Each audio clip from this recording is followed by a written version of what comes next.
Okay, first of all, y'all have bad opinions in the chat that I've been reading. I can't believe...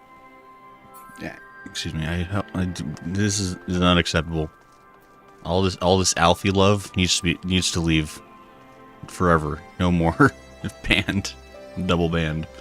But hey, we're playing the game we play. 14, that's what it is. I'm super here, I'm ready. You can go.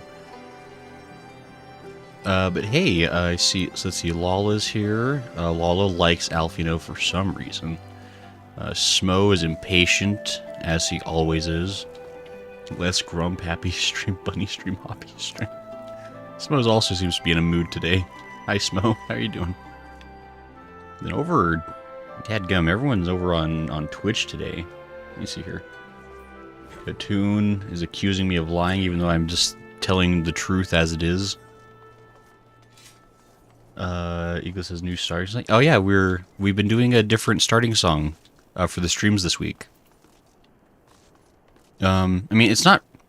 It's technically it's a new song for the channel. It's the music I used on my previous YouTube channel from like several years ago, and I really liked it. So I kind of wanted to use it a little bit. Like we'll probably still have the other music more often, but I figured just to mix things up for a little bit, we'll have this song for the intro and outro for a little bit because I like it.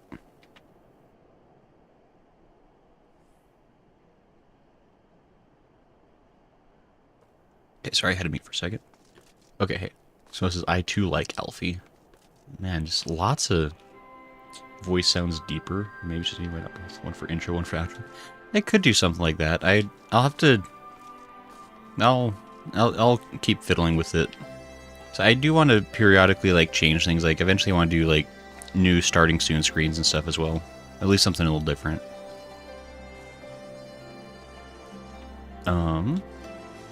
But anyway. Hatoon says, Gray forgets that Alfie's been there supporting him since Bloody Banquet.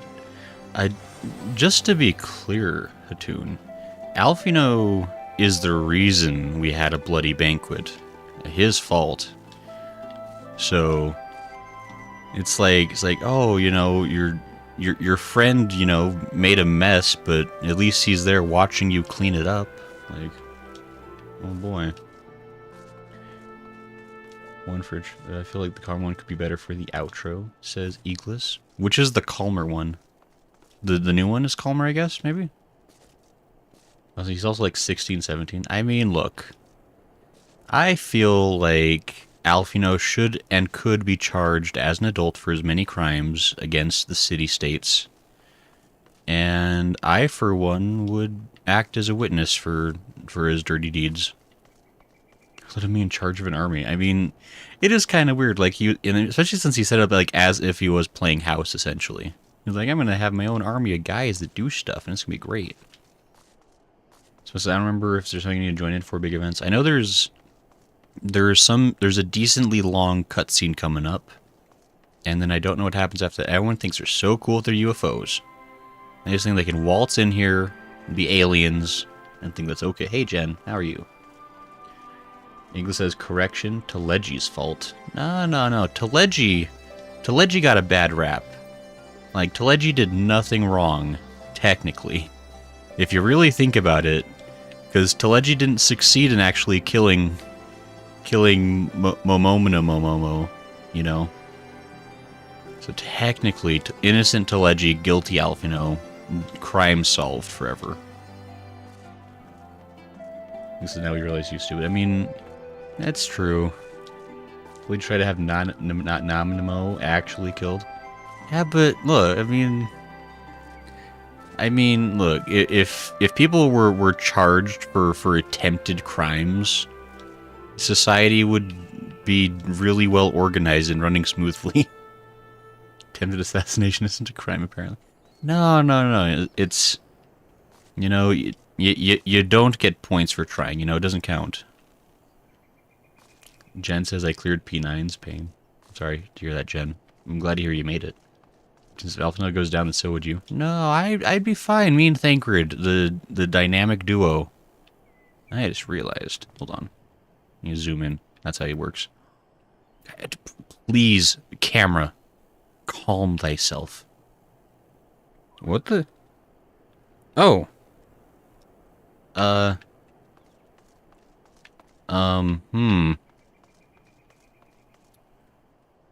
Hey. So, looks like we're gonna be doing the entire stream at maximum zoom.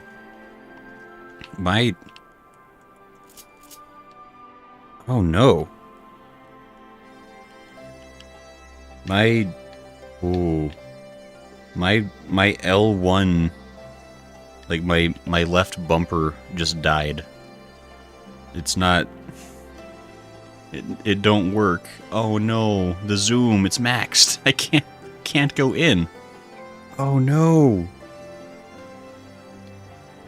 Oh, wait, hold on. Let me see. Just let me see if I can fix this. I have technology. I have a spare controller. I don't. I'm not some ritzy person that has 2 controllers. Oh, I mean, jeez. Let's see if I have like a screwdriver or something. I don't. All right. We'll deal with it. We'll live with this for now. Boy, I gotta get a new controller though, cause. Well, no, wait. Okay, so I can still like literally. I think the only thing the left bumper does is my camera, which isn't awesome. It's not awesome to not have that. But I can probably successfully stream this game. There are other games I might not be able to stream too well till we... I mean, is this the day I have to learn mouse and keyboard? Is that how this works? I think this is L1 plus right joystick. Tempted FFXIV. Do you have Steam open? If you do, it messes up the controller, says Lala. I mean, I do have Steam open, but that's because I have to have Steam open in order to run my VTube Studio. Which I don't know why that is. I for some reason VTube Studio doesn't open unless I have Steam open, and I never figured that out. As far as most people know, is successful. Fair. Scroll in on your mouse wheel. Guys, mouse wheels exist. That's nuts. Did you guys know about mouse wheels? Crazy. Oh, now I can't zoom. Oh man, that's gonna... Now everyone's gonna know that my mouse wheel is super busted too. God damn it. Maybe get the mobile app instead, says Katoon. Mobile app? Nani? I mean, because I have the... Like, if you're talking about VTube Studio, I have to have the mobile app, like, because the mobile app connects to the software, like, on my computer. That's how it works. Because my phone behaves as the camera for the app. VTube Studio. No, so I have the mobile app. Like, it requires both, to the best of my knowledge. I play it at this thing pretty much all the times. It's Eagles. The tune says, "Thank you for not be your friend. Alfie is the mentor's grandson, and you were just a guy." No, Tune, don't. Look, me and Thancred are like this. If my model could cross fingers, you would see like how close we are, like crossed fingers together. Unfortunately, I do not have that dexterity. The tune says "hod."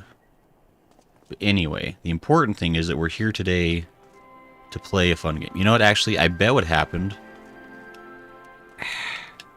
God, that's super sexy. It's weird. Like, it was working fine yesterday. Like, I was mashing the controller yesterday. Because I spent like several hours playing Lies of P, which uses left bumper a lot. That's the guard button. And I was playing Elden Ring right afterwards, and I was using that as my attack button a bunch. So I might have finally just busted my controller, which makes me sad.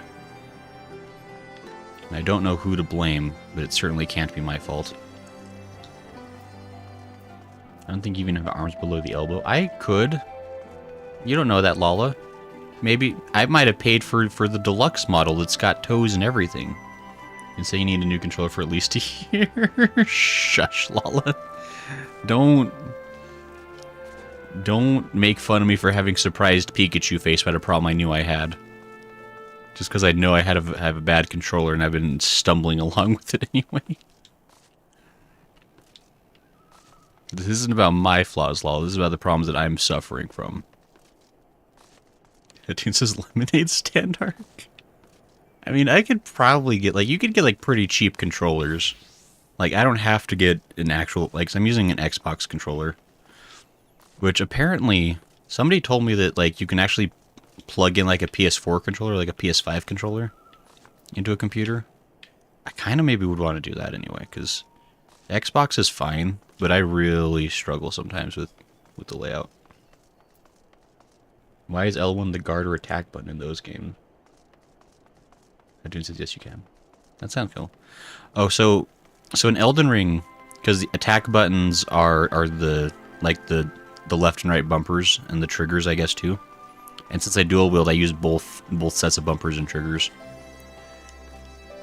I don't know. It just seems like for some reason, like the triggers and bumpers are like offensive things. 14 is optimized for PS controller. Really?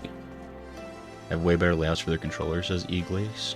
You know, I definitely like PlayStation controllers better. I got the Xbox controller because everyone's like, oh, well, Xbox is for computers because it's Microsoft. I was like, that sounds true. Anyway, we're going to talk to a Resistance Guard.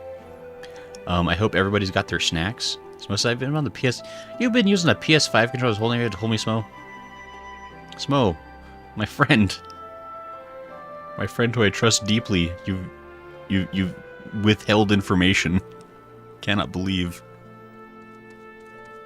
You can also get a keyboard attachment for your PlayStation controller. That sounds wild. That's crazy. Guys are talking some straight nonsense. Moses, for the love.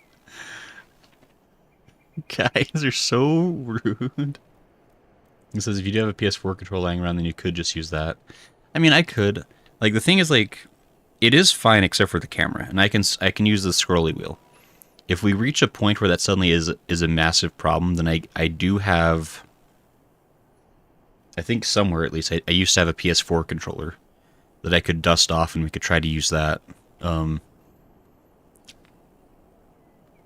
Maybe. Anyway. So yeah, we got cutscenes, though. Cutscenes don't need camera buttons. Those are for the layman. Use mine wireless with the program on Steam DAX? Steam DSX? DS for Windows is best for PS4 IMO?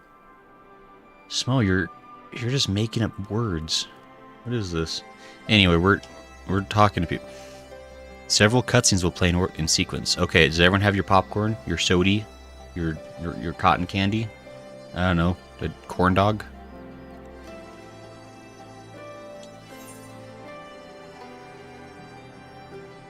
Okay, 'cause too late. We're going. Lala has pizza. Man, Lala's living that high life.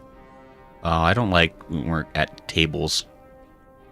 Mistress Lys, Commander Aldin, it gives me great pleasure to formally welcome the city-state of Alamigo to the Eorzean Alliance. Wow, voice acting. Those three are here too, but they don't talk. The pleasure is ours, Your Grace. I know I speak for all Alamegans when I say that we are glad of this chance to stand with our comrades of the Alliance. Hmm. And we for our part are glad indeed to be able to welcome friends both old and new. I forgot Hien's here. Lord Hien of Dorma, at your service. Pray, accept my heartfelt thanks for your generous invitation. I forgot the whole point of this meeting was that, like, Hien was coming. Like, somehow I blanked out on the entire, like, 2-hour segment we spent trying to get Hien to get here. Anyway. Nay, 'tis we who must thank you for journeying so far. And 'twould be remiss of me not to acknowledge the part the Scions of the Seventh Dawn have played in bringing all of us together. Hey, it's Amaric. He's being handsome and stuff.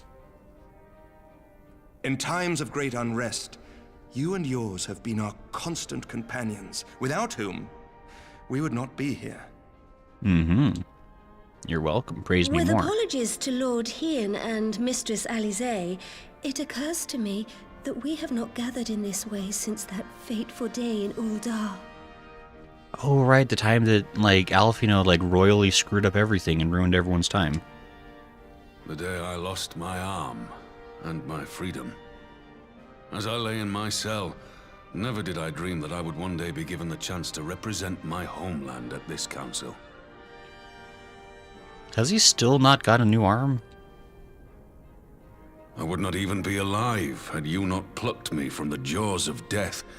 You, Yugiri, and Alphinaud. Would that the lad could be with us. Yeah, that's a shame, but he died or whatever. Can't find him ever again. I too owe my presence here to Alphinaud, in so many ways. Until such time as he returns, I mean to carry on his good work as best I can. Man. The tune has chipotle popcorn. That sounds fancy. Eagles got nacho cheddar bugle chips. Tunes of Slender when you're doing great. Never. So why do these babe were so grampy Greg can understand? No, yeah, look. I will remember these things you're saying. I will hold grudges accordingly. Come, friends. Let us leave the past in the past and turn our eyes to the future. My Lord Hien, pray, tell us how things stand in the east. Namamino was the one that brought up the past. Why is she like, oh, let's not talk about that, though?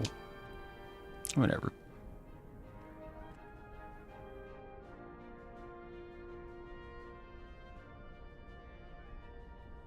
Man, Hien's in the hot seat. I didn't even notice. Like, no one was sitting next to him on that whole side.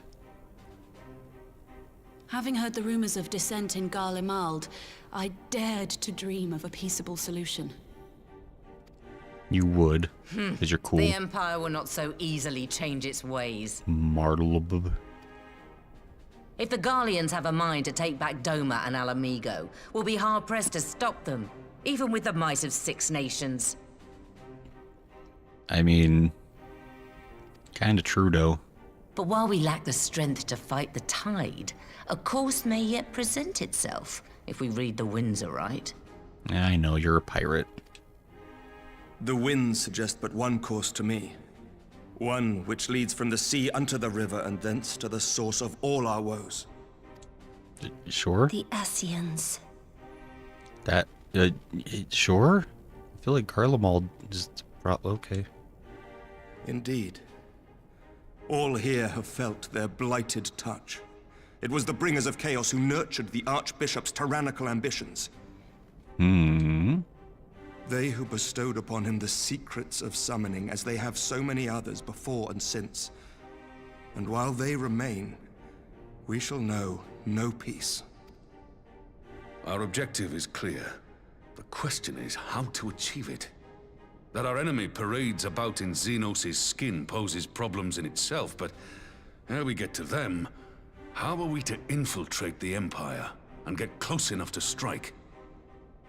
I mean, so people have pretty much, like, they've just, like, solidly decided that, like, Xenos is definitely dead, and it's definitely, like, an Ascian pretending to be Xenos. Like, that seems to be, like, everyone's, like, really leaned into that assumption without really a lot of proof for that, which is concerning. Los's chat will remember this. The VOD will remember this. We literally watched him cut his head off. So we know he's dead. I mean, we've seen a lot of like, so how else would he be alive? I mean, this is a world of magic and summoning. Like, he could be a primal. It feels like there's like a million options, and they've really just latched to Ascian.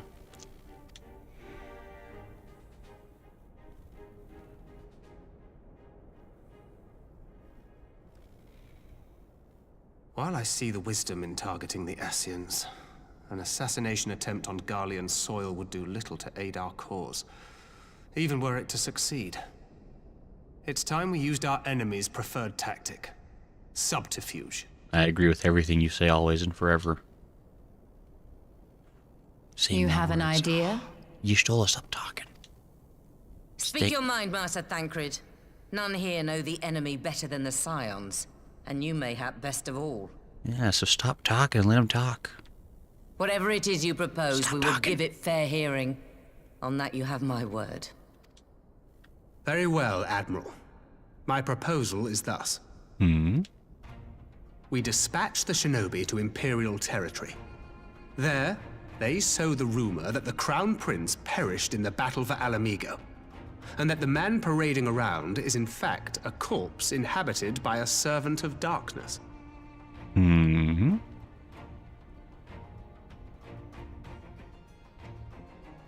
Sneaky. Well, it does have the ring of truth about it. And were the Garleans to learn that their future ruler is a puppet, the Empire would be shaken to the core. Hmm. But at the risk of sounding stupid, would they actually believe such an unlikely story? I didn't. Well, you know. Ordinarily not. But prior to his miraculous recovery, rumors of Xenos' death had already begun to circulate around the Empire. Ultimately, however, what the masses believe is not our chief concern. Our true objective is to create an opening for rival factions within Garlemald to exploit. Just as a war of succession erupted in the wake of Emperor Solus's death. A war which raged until but recently, plunging the Imperial House into disarray as nephew and uncle grappled for the throne. Wait, who are those characters? It is no coincidence that one of Varus's first acts as Emperor was to name Xenos heir apparent, family feuds being so tiresome when armies are involved. Not all welcomed his choice of successor, however.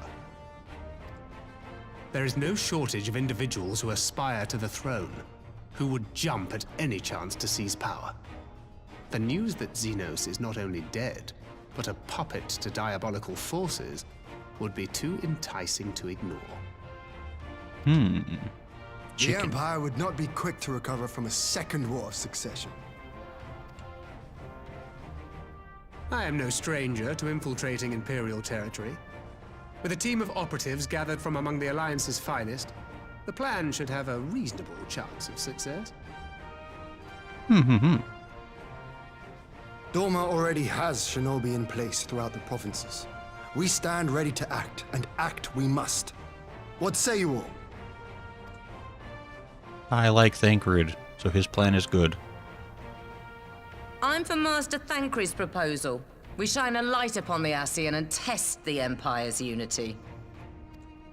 'Twas his plot that scuttled Doma's negotiations, was it not? Why then, if we can eliminate him, there may yet be a chance for peace. Let us wage this war of subterfuge, that we may one day lay down our arms. Gods know we never will while the Ascians remain.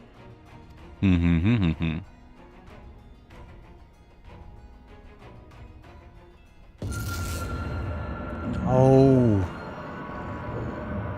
That way. When the edibles hit, man.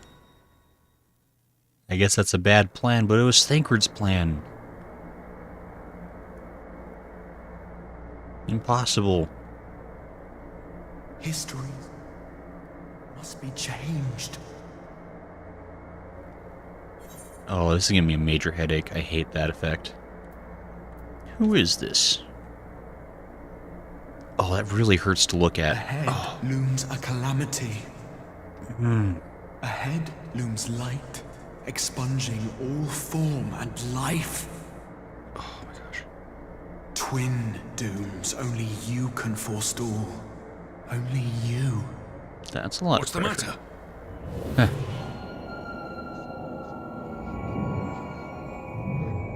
Everyone's... There's a voice. Is Alize echoey? Spies in our midst. Nay, I sense no such presence. In all... Expanse contract. Eon become instant. Throw wide the gates that we may pass.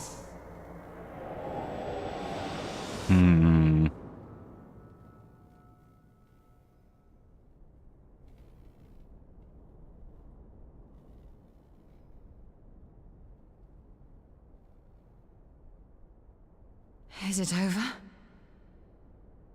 Yeah, why was that affecting everybody? Or, like, not everybody, but, like, certain people were, like, being, like, super affected by that. Oh. Master Thancred! No, wait. Don't touch him. 12 for Fend.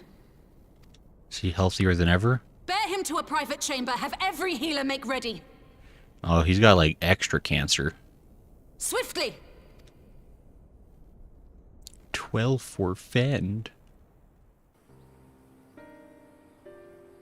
Lala says rippers. Toon says, who's that?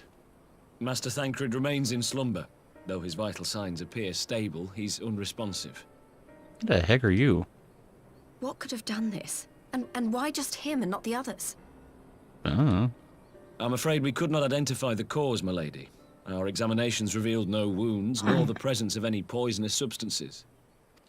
Gods, that only makes it worse. You're to let us know the moment there's any change, all right?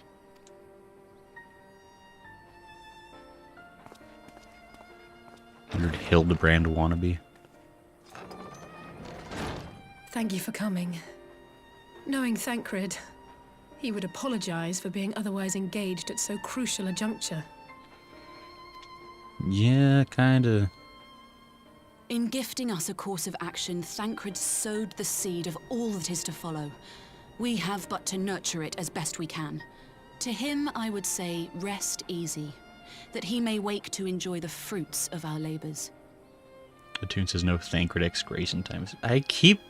My Thancred is stolen from me every expansion, and I will demand justice. Now, the matter of the mysterious voice must not be forgotten. Will you tell me exactly what happened? Alize and I heard a voice in the moments before Thancred collapsed. It was accompanied by a severe headache, as if something were clutching at our minds. Did you experience the same thing? Kinda. So, in between the voice and the pain, you felt as if you were somewhere else entirely.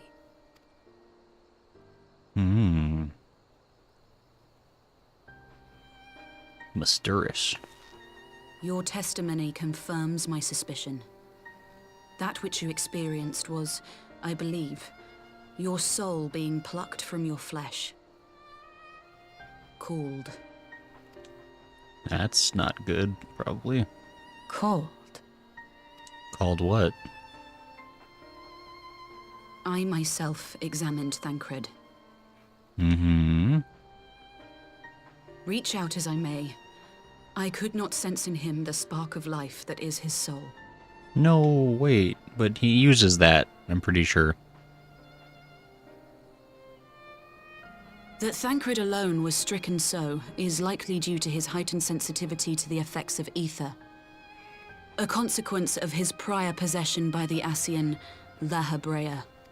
I remember that guy. The owner of the voice, whoever it may be, reached out to you, called your souls, and in so doing, caused you and yours such pain. That's an oopsers. But if that's true, where exactly are we being called to? I know not. Yet one thing is plain. Whoever waits for you on the other side is possessed of a power unlike any I have ever known. Yo. Forgive us, Lys, but may we leave Thancred in your care for a time? As if you had to ask. I may not be a scion anymore, but I'm no less a friend. Don't worry. I'll see to it that Thancred's well looked after. Just focus on solving this mystery, all right?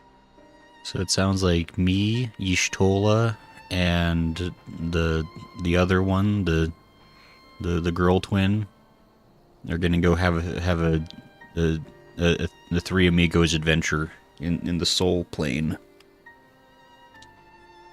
Thank you, Lys. And then Thancred's gonna be As there, the and we get a Elder whole Seedseer expansion. says, 'tis no ordinary individual we are dealing with.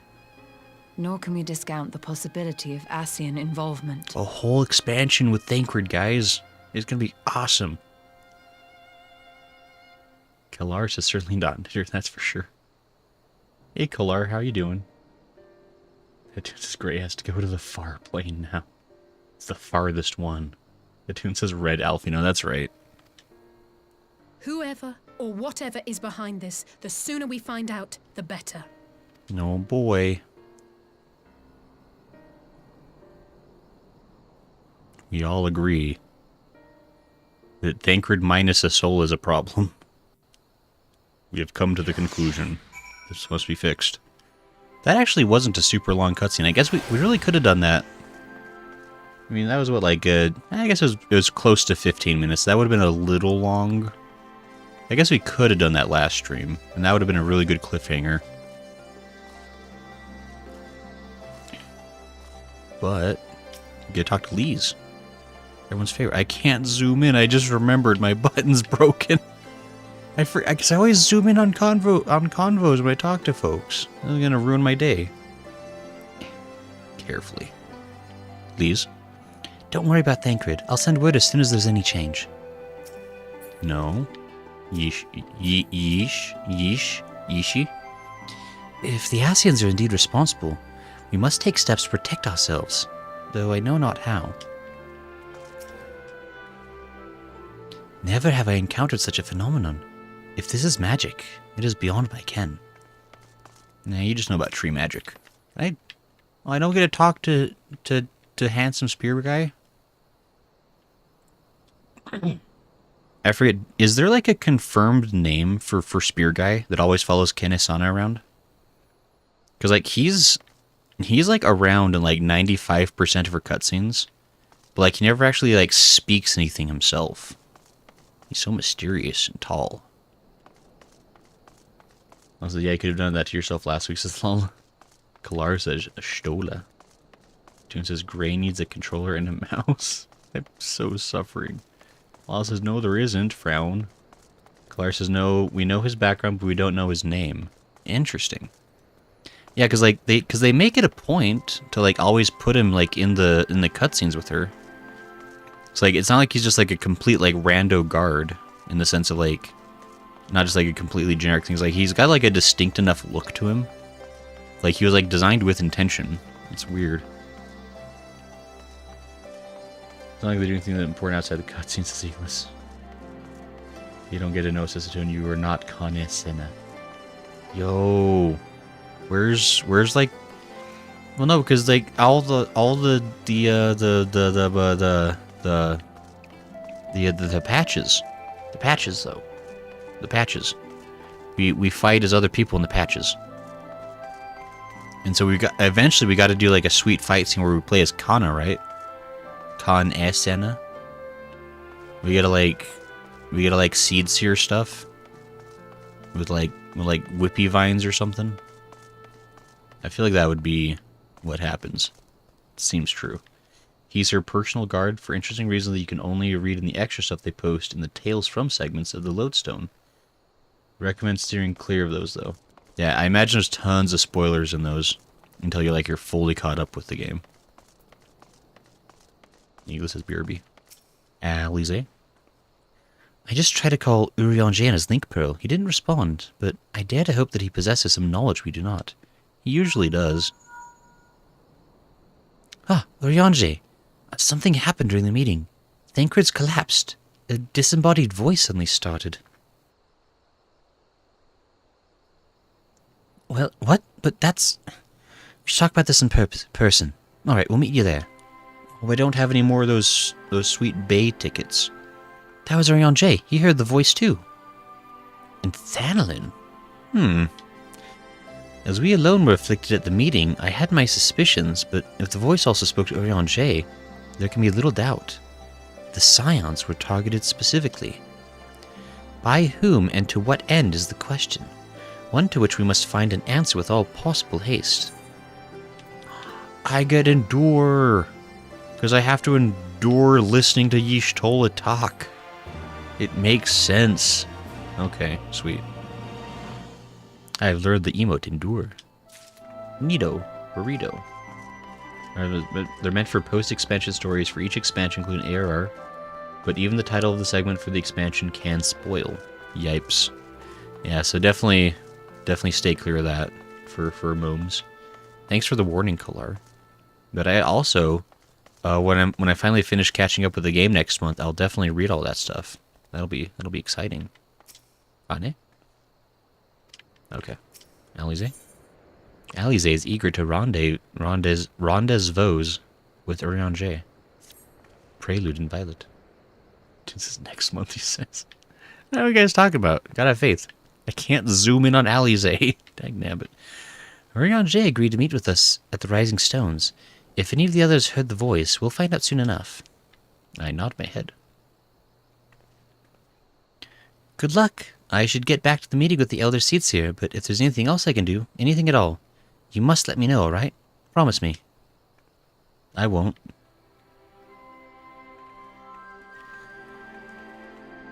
Right, let's be on our way. No, you guys left me. Inconceivable. Oh, we're just back here. Okay. I like it when the game just kind of gives you a freebie.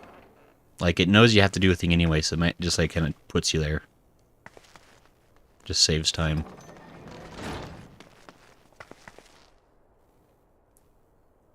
Urianger! Gods, it's good to see you. Voice acting. Kalar says endure for your soul-plucking constipation fits. I guess that makes sense, you're right. You're right, Kalar. Say words. Would that our meeting were under happier circumstances. I judged the voice sufficient cause for concern even before you sent word of its effect on our comrade. It's true. Yo, he wears sunglasses inside. That's how you know he's tough. You heard it too, then? Gasp. Aye. And all but certainly at the selfsame instant. Alas, pained as I was, I could make little sense of what few words did then reach mine ears. I also wear a hood all the time.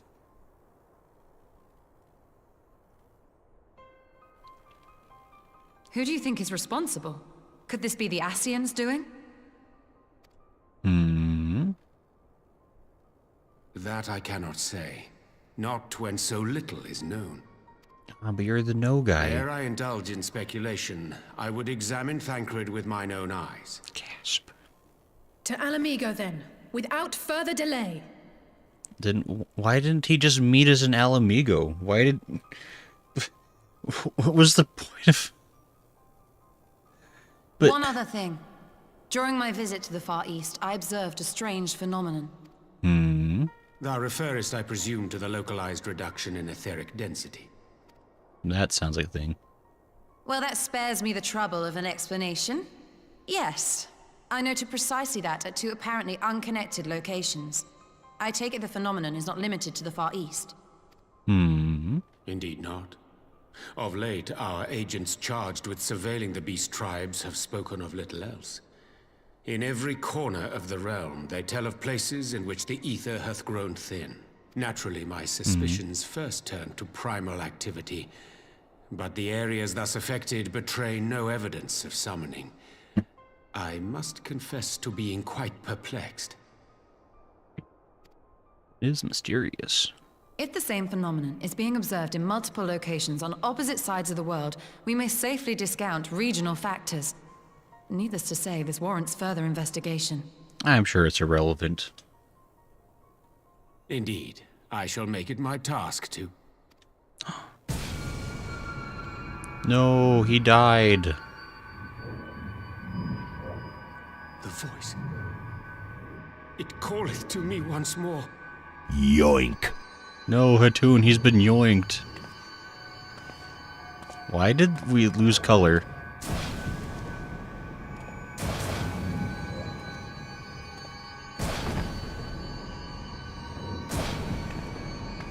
Oh, I see what's happening. I hear it too. Yeah, you big babies. Like, oh no, my head is ouchy. Only you. Only you. No! This guy's being all insistent. Throw wide the gates.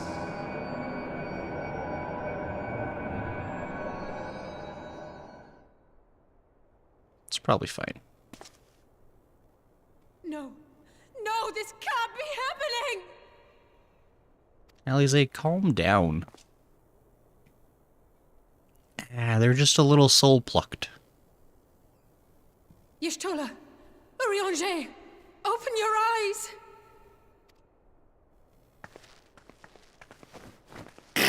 Open your eyes, I beg you! That's so rude. This is a tender moment of sadness. Say something. Anything! Not again.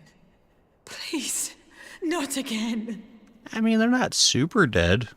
I mean, what do you do with a soul anyway?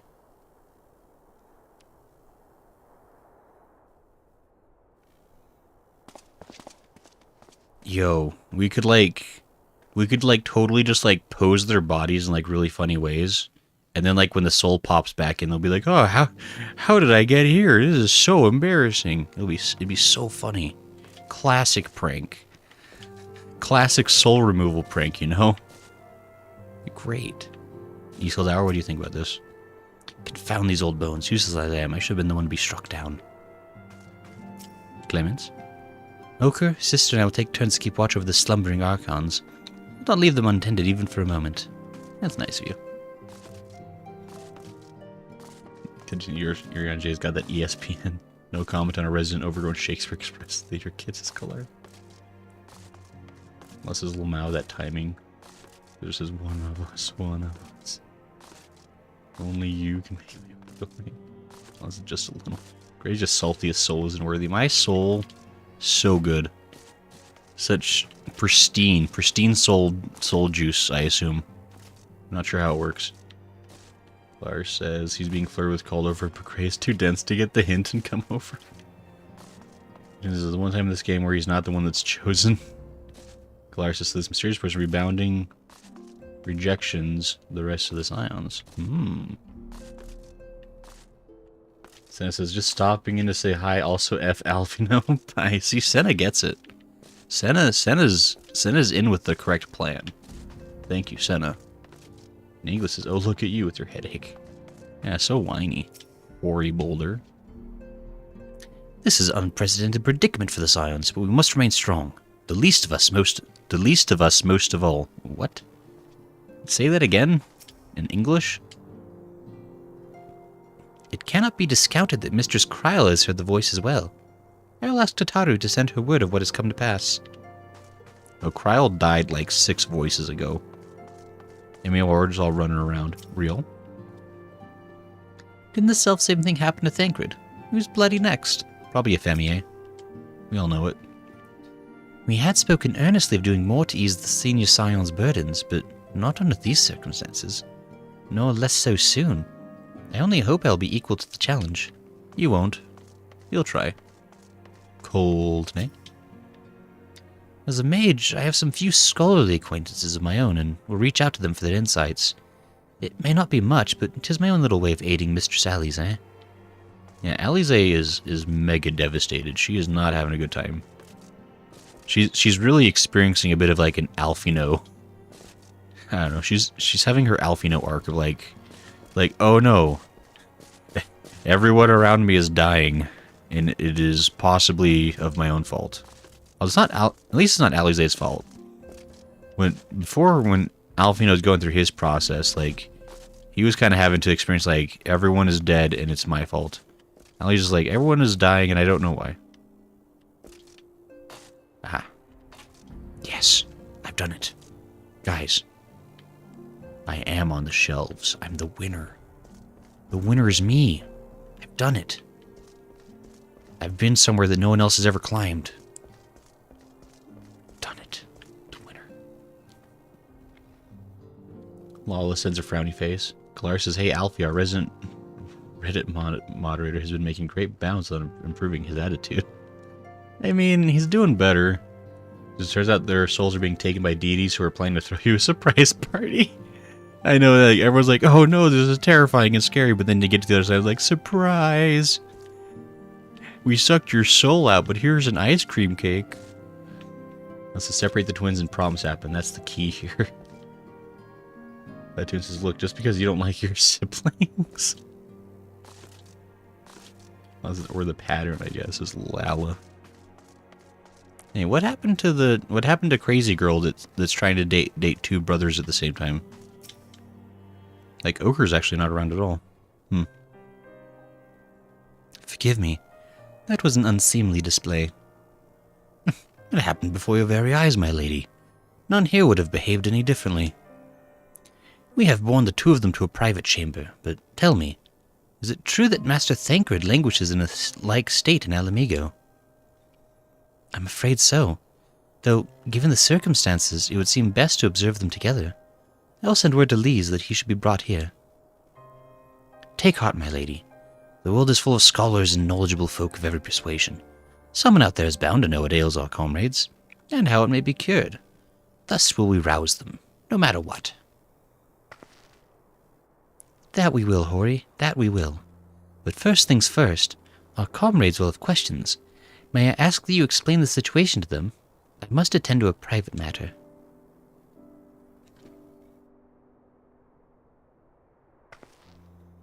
Oh, I promised I'd visit someone in Limsa Lominsa. He's been waiting at Maelstrom Command for a while now. You know, you should come along too. I think he'd be glad to see you. I mean, I got nothing better to do. Like, also she's probably with Oak. Makes sense. Kalar says, plot twist, your souls are transferred into the ice cream cake, prepare to be eaten. That's what gives it the extra saltiness they like. They're out on assignment, most likely. That could be true, says Katoon. That all makes sense.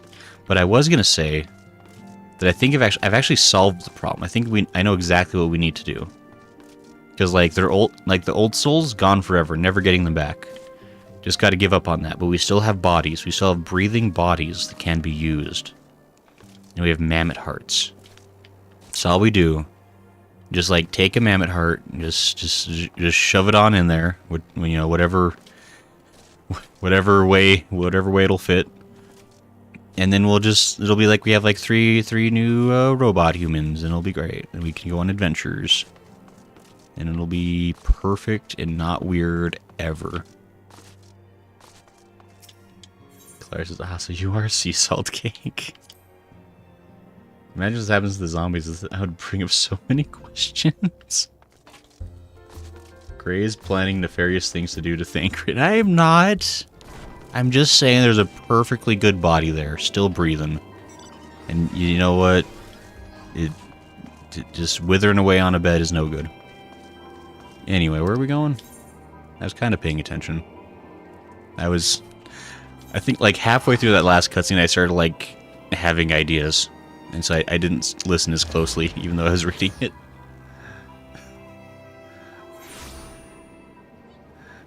I'm gonna clip all that out of context. That's so rude. We still got bodies we can use. Shush.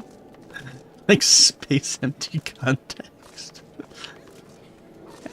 Look, y'all are the ones being weird about it. Like, just saying. Why waste it, you know? Aft Castle. Grayson Allison, mad scientist VTuber. Yeah, exactly. It's a bit, guys. I was totally joking, obviously. That'd be so weird to do that. I wouldn't really do that for cereals. AC says ice cream and cake. Do the ice cream and cake, ice cream and cake. Hey, hi AC, how you doing? Because this is, my god, they're turning my best men and women into vegetables. Yeah, kind of, like, what is with that, actually? Hold on. Like, oh, I can't zoom in on the map. That's really going to be a problem. Okay, past. Alize, hey.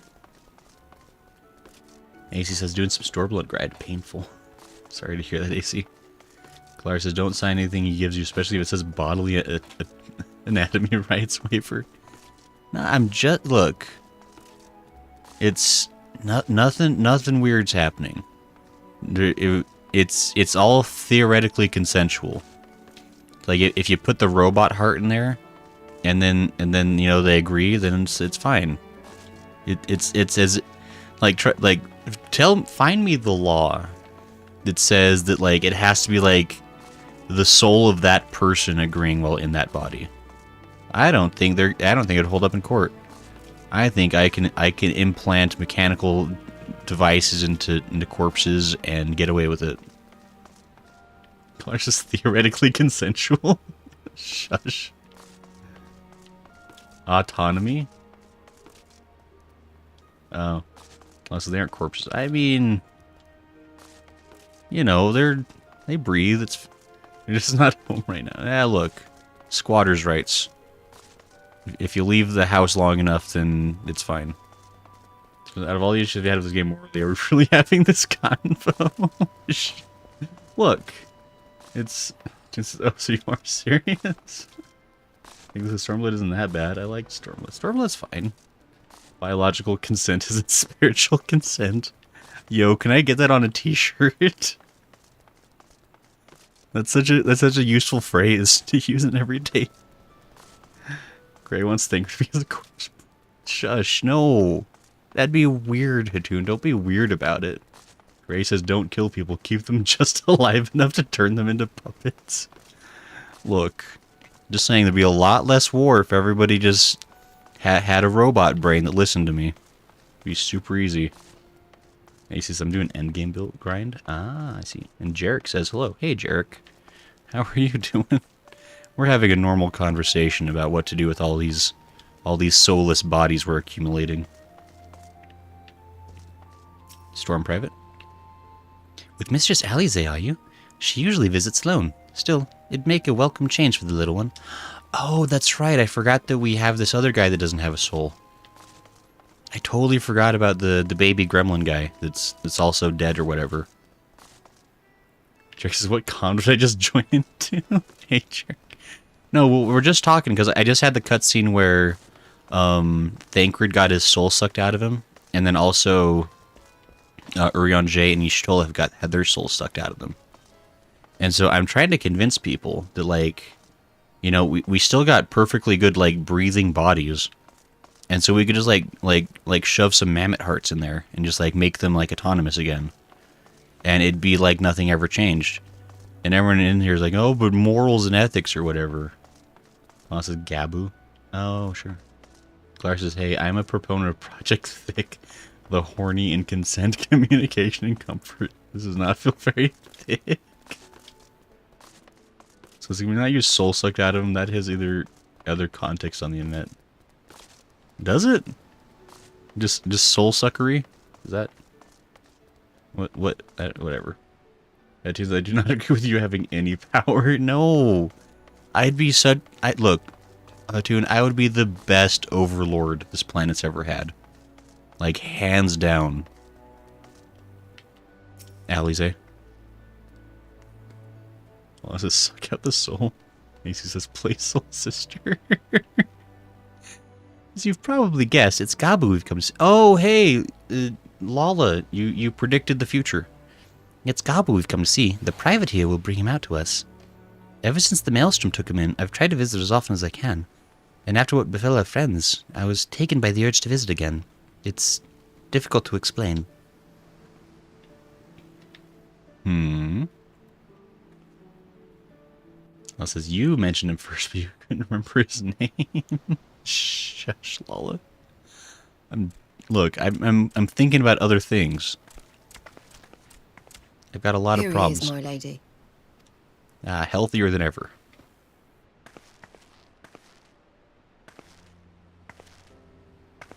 Look at him. He's fine. He's got red healthy eyes. It's been too long.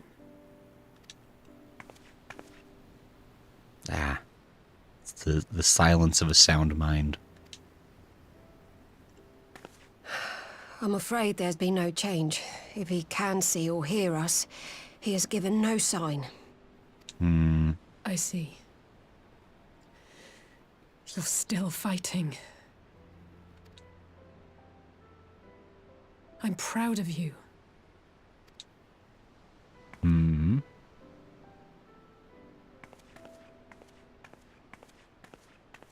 We promised that we would come and visit you together, didn't we? Alphinaud and I. I'm sorry that we haven't managed that yet. You know, with the three of us like this, Does it not remind you of that night? Of the stars beyond count twinkling in the heavens? That was like a year ago when we did that. That was so long ago. Like, what even... I was feeling pretty low back then. Powerless. But I knew that my brother was close by if I needed him, and that the others would be waiting for me back at the Rising Stones. Mm-hmm. How's that working out so far? Not like now. Not like now. Yeah. We are a Scion team of 2. That is a less ideal number. I've seen my share of trouble since coming to Eorzea. Hmm. Been reminded again and again of my limitations, of how little I can change about this world. And I've come to know the sorrow of parting all too well. Hmm. But to have the people I hold dear struck down before my eyes, and be powerless to help them, that I cannot bear. Sure. I'm still here. Like, who even needs those other guys? I'm the most important one.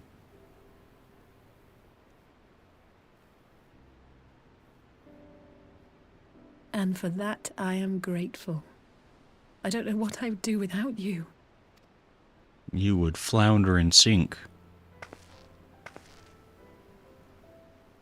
Well, that's more than enough brooding for one day. We got time. We can brood for another 10 minutes at least. Come on. We have friends to save. Optimism, I like it. We could get new friends, just saying. I mean, well, we gotta save at least one of them, but the rest, I mean, like, you know, we'll say we tried. But I mean, we could just get new Scions. Gasp. Platoon, how dare you dance in front of my emotionally devastating cutscene? That baby watched his parents get killed by himself, I think is how that happened. I don't really remember what... I like trying really hard to remember what happened with the whole... with Gabu's sequence. Like, there's a whole thing I remember. Kalar says, flounder and sink. Are you her flotation device? Wait, don't answer that. Also, the Patriarch killed his parents to summon Titan. That's right. What are you talking about? I don't see anyone says Katoon. Yeah. Katoon says, I'm the leader of the resistance if that happens. Gray's such a horrible friend. No, I'm the best friend. I help you move beyond the past. I help you look to the future with new possibilities on the horizon. You can't let stuff hold you down. When he summoned him instead of the Patriarch because he was so emotional. That's what it was. AC says the Patriarch used his parents as charcoal briquettes. That makes sense. That sounds accurate. Let's return to the Rising Stones and take it from there. I nod my head. Thanks again for agreeing to come. It meant a lot to me. Very serious moment, Katoon. Can't believe you're making light of this. Her friends are dying or something. And you're here just having a dance party like it's like you're DDR. Can't believe this. Y'all need to have more respect. This is a tragedy we're dealing with right now. And I feel like I'm the only one taking it seriously and trying to come up with the solutions. Clara says, let things hold you down like a soul. Exactly. The tune says, my friends are fine. What do you mean? Ridiculous. Whoa, hey Rios.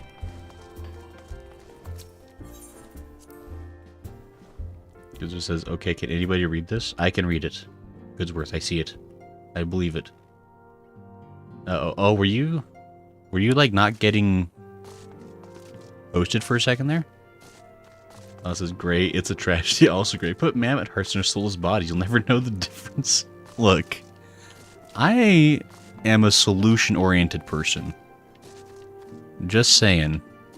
Like, Allie's Day's just been, like, sad and, like, visiting orphans or whatever.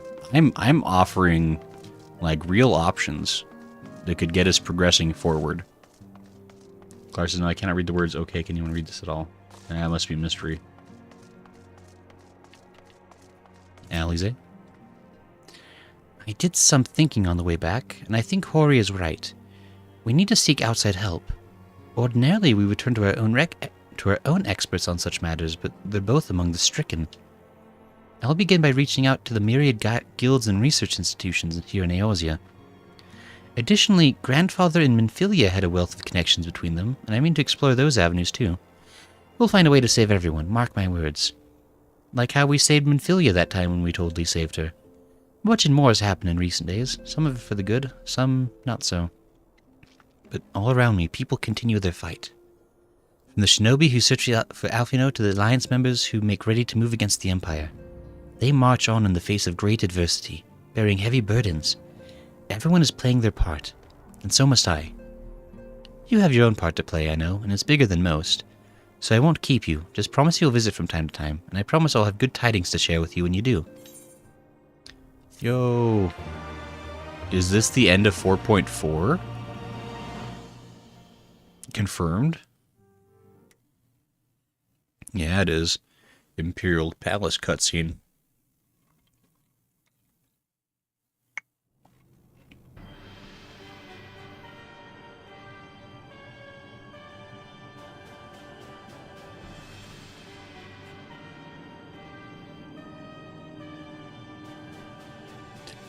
Dun. The Populares no longer present an obstacle. Now is the time to bring the Empire's might to bear. I bet Varus is... A word from your radiance is all it takes. But one word, and the Imperial army will fall upon Alamigo as a pack of bloodthirsty wolves and tear that feeble nation apart. What are the odds that Varus is already an Ascian and now Xenos is too? Except I don't really like the idea that Xenos is an Ascian. Like, it doesn't jive well.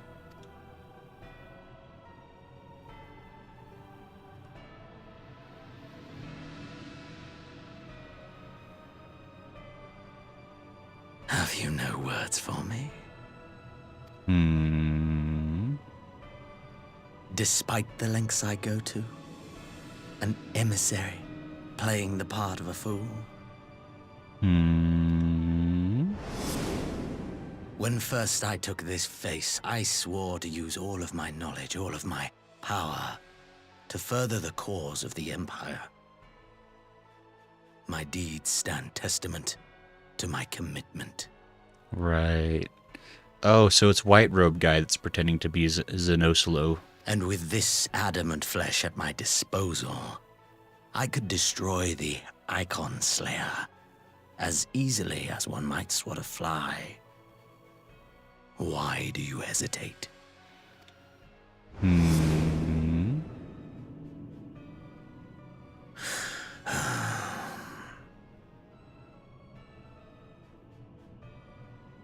Our enemy is resourceful.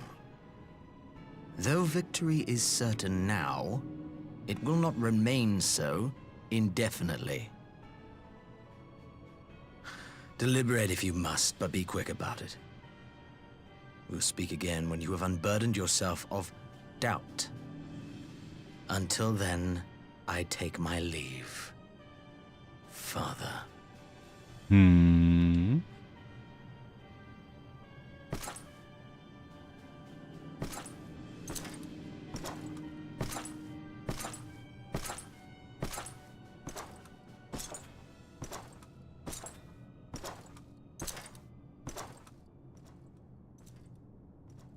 I should be the one to sigh. Gasp. Another voice. I played my part to perfection. I had earned my rest, and then, thanks to La Habrea's crowning act of idiocy, our favorite emissary sees fit to summon me back. Dare? Elidibus was ever a warrior. A most tiresome trait, would you not agree? I've seen that face before. Where have we seen that face before?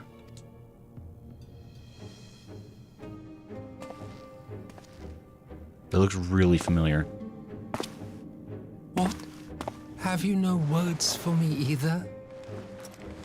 No matter. I've long grown weary of this mummery. Now, my dearest grandson, let me remind you of your place in the simplest of terms.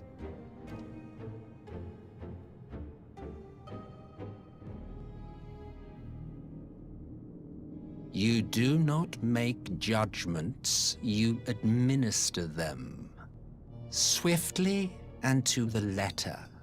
Naught else is your concern. Elidibus may be an insufferable bore, but he is no fool. His choices as emissary seldom err.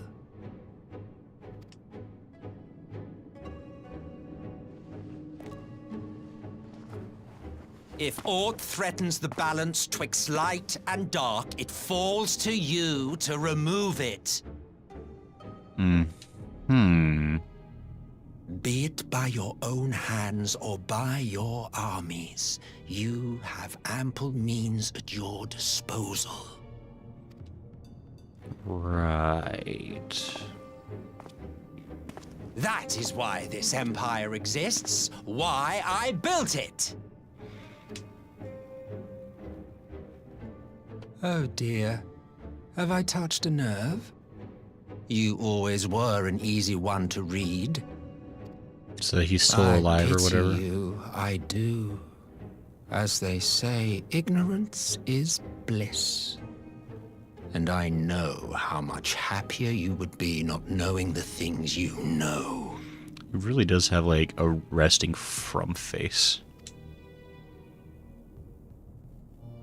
The founding father was an Ascian, and he created the Empire solely for the purpose of sowing the seeds of chaos. Wow, what a twist. It's always Ascians. Don't take it personally. I merely do my duty. To bring about a calamity requires no small amount of power. And there is no surer way to obtain such power than by collecting powerful pawns. To that end, I have labored long and hard, and I must say I am quite pleased with my handiwork, paltry though it seems in comparison to Alec.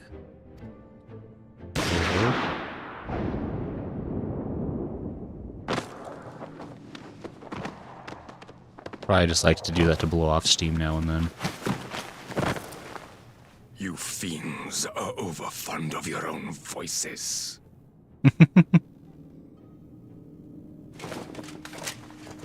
Mark me, Ascian. Man is the master of his own destiny.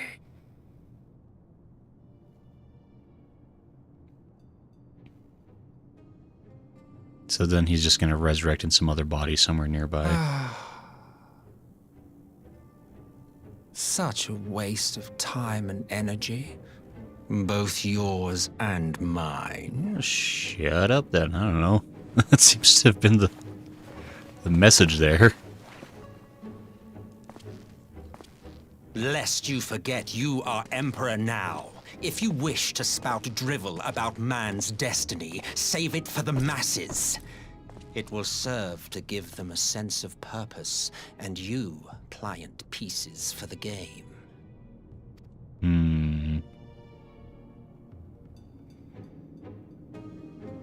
Oh, do stop sulking, boy. You, of all people, should understand. Ours is a struggle to restore both mankind and the world to their rightful state. Viewed thus, our goals are one and the same. So I've been like really quiet. I'm just like thinking about what they're saying. Definitely have some words to share once we're finished with the cutscene.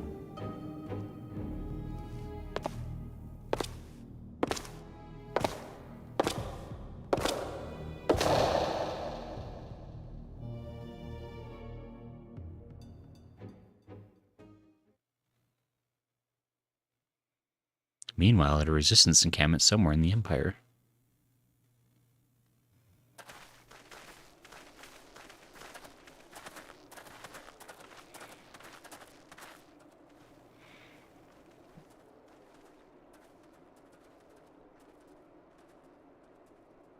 Wow. Getting a sneak peek at future ground we can walk upon.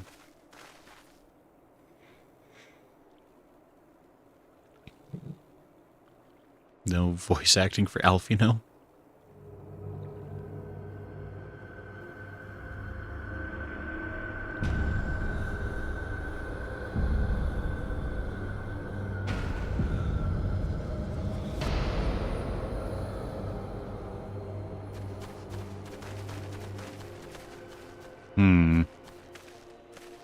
Then got zappled and turned blue. Dead. All dead. Yet I see no wounds, nor any evidence of battle.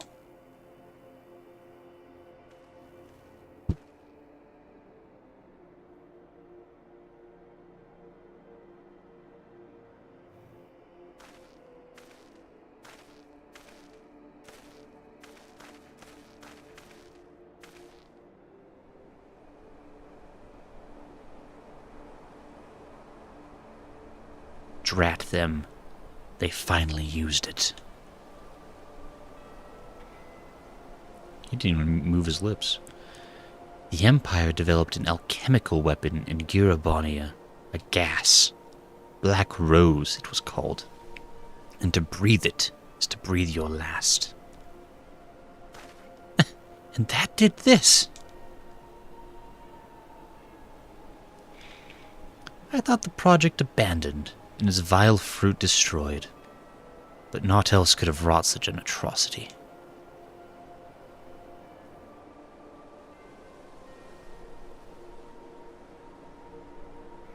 Fools.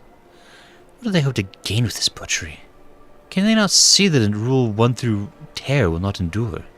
How many more provinces must they lose?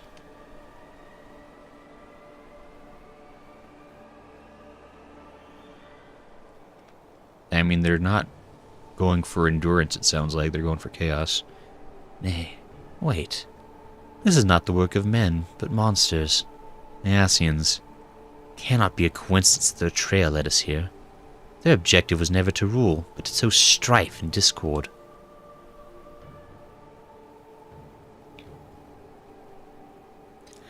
Such a crime does indeed bear the mark of the bringers of chaos. Black Rose cannot be allowed to kill again. We must find the Ascians and put an end to their plot.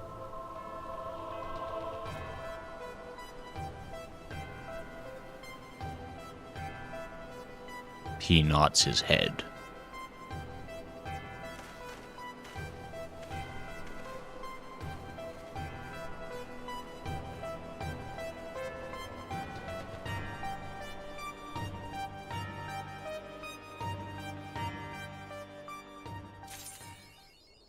We did it. A history of Violet.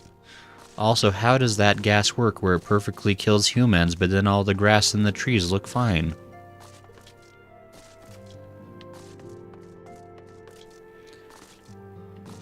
Let's see. Kalar says... Wait. Says her brother's behind enemy lines and 3 of her friends are soulless. Of course, she's emotional. Big whoop. Gojo says, you know, I feel like we should strap some holy hand grenades to those soulless vegetables, you know, just in case they wake up and they aren't them. That's true. Had to misspell into someone else's back. That's so true. I see. The grenade.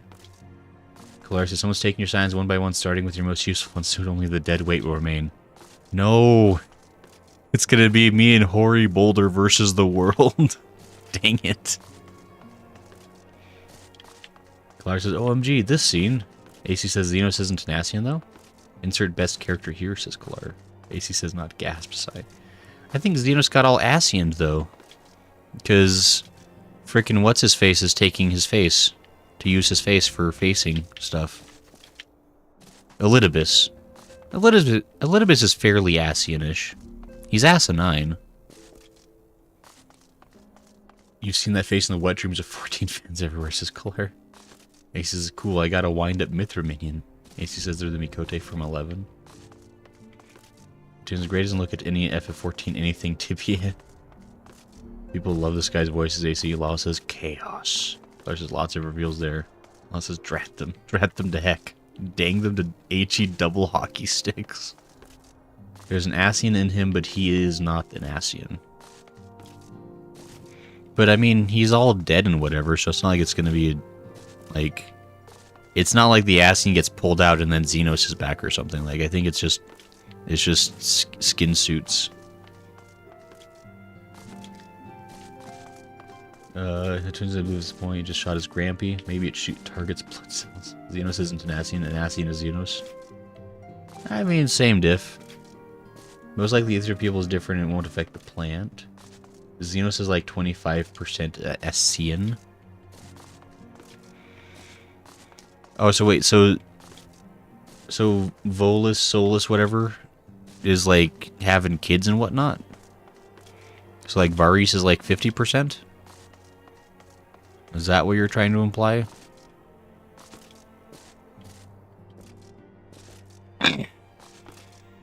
Also, can I just... It's like there were a lot of reveals there that gave rise to like a lot of additional context as far as like what's going on. I don't know if I like it. Solus is Ascian. Solus was the Emperor. Varys is his grandchild. There's an Ascian in him, but he's not an Ascian. I see. And the gas might target any blood cells in your living room to get rid of them. So maybe, based on hereditary traits, says it Katoon. Okay. But anyway, what I was gonna say is like, I don't know if I like the plot twists, because I feel like there was a really interesting dynamic going on. Of like, there was Garlemald doing its thing with its like, it has like its like really like dogmatic beliefs that it was enforcing upon the universe, and then simultaneous to that problem, like the Ascians were out there doing their own nefarious stuff in the shadows, and so the fact that like Garlemald and the Ascians have basically been like the same thing from the beginning, like it. I don't know. It's not a fun reveal. It's just like, oh, it's just the same thing. That's okay. Because it's cooler when there's multiple chess pieces, like different factions of like different things going on. But if it's all just, if there's only two sides, then that's less interesting. But also, I really wanted Xenos to be like a clone.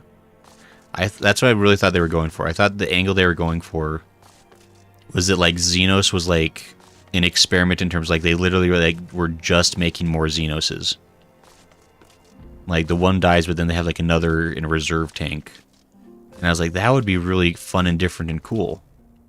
But it's just his skin. So like, well, okay, I guess that's fine too. But it's not as cool as it could have been. Ascians are different from Garlemald. Garlemald is from one Ascian. To be fair, basically nobody in Garlemald knows about the Ascian except for the Emperor and a few others.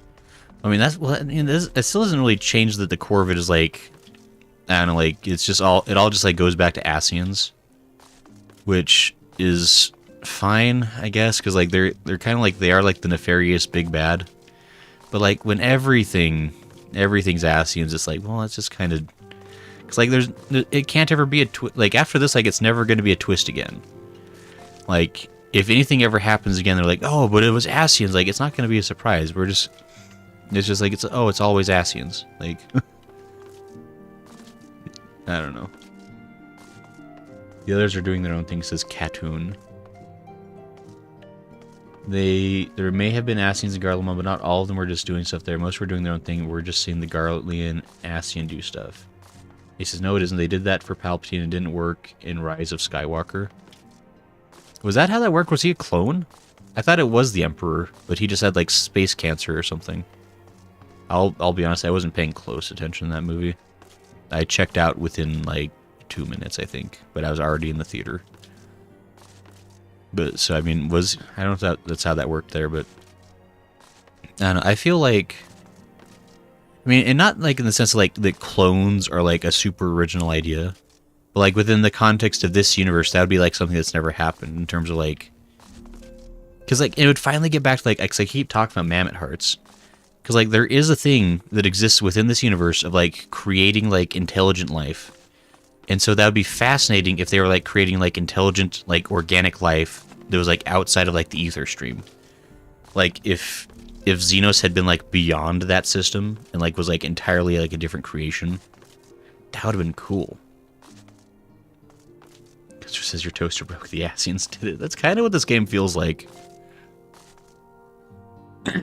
Eagle said, I didn't even watch the sequel Star Wars movies. They are not great.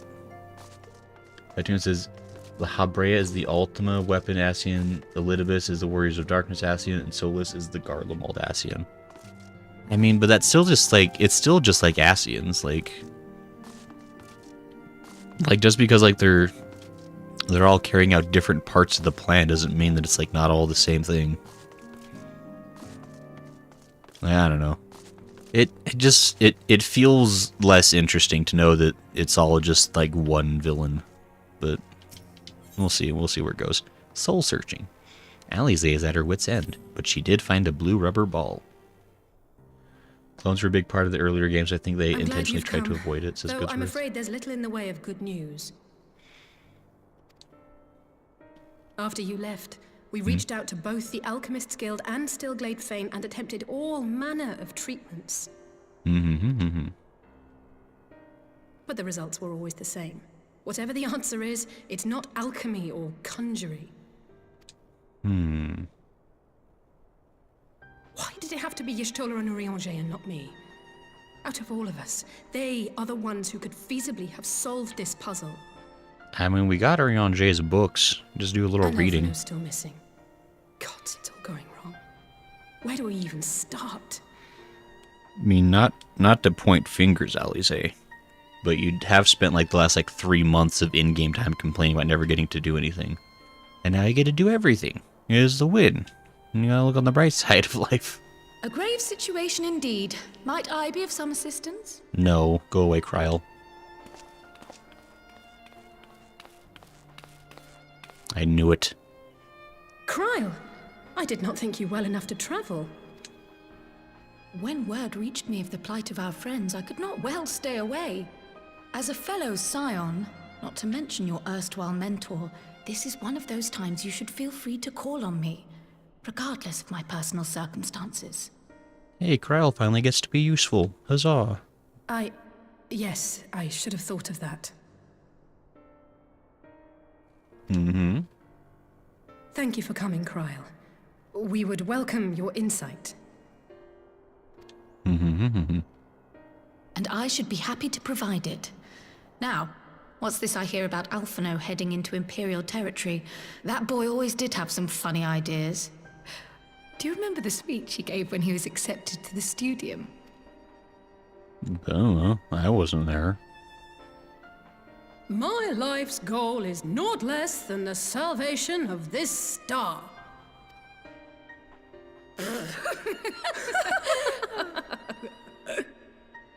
I'm here too. That particular grand pronouncement has been a source of great embarrassment to him, as you know. But the fact of the matter is, he meant every word and has lived his life accordingly. Yes, he remains altruistic to a fault. But I'm worried he was too fixated on his goals to see the dangers, as has happened before. As has happened always, in fact. You needn't be so concerned. Though his values remain the same, Alphinaud is not the blinkered boy he once was. Ouch. Slowly but surely his eyes have been opened. Thanks to a certain someone. You're welcome. Also, I dropped my controller on my toe and it hurt a lot. A certain someone whom he'd be mortified to learn had heard about his little speech. Mum's the word, eh?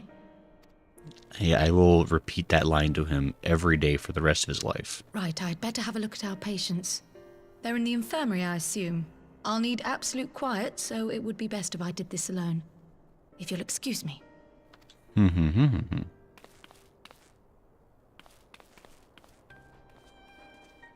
Okay, bye.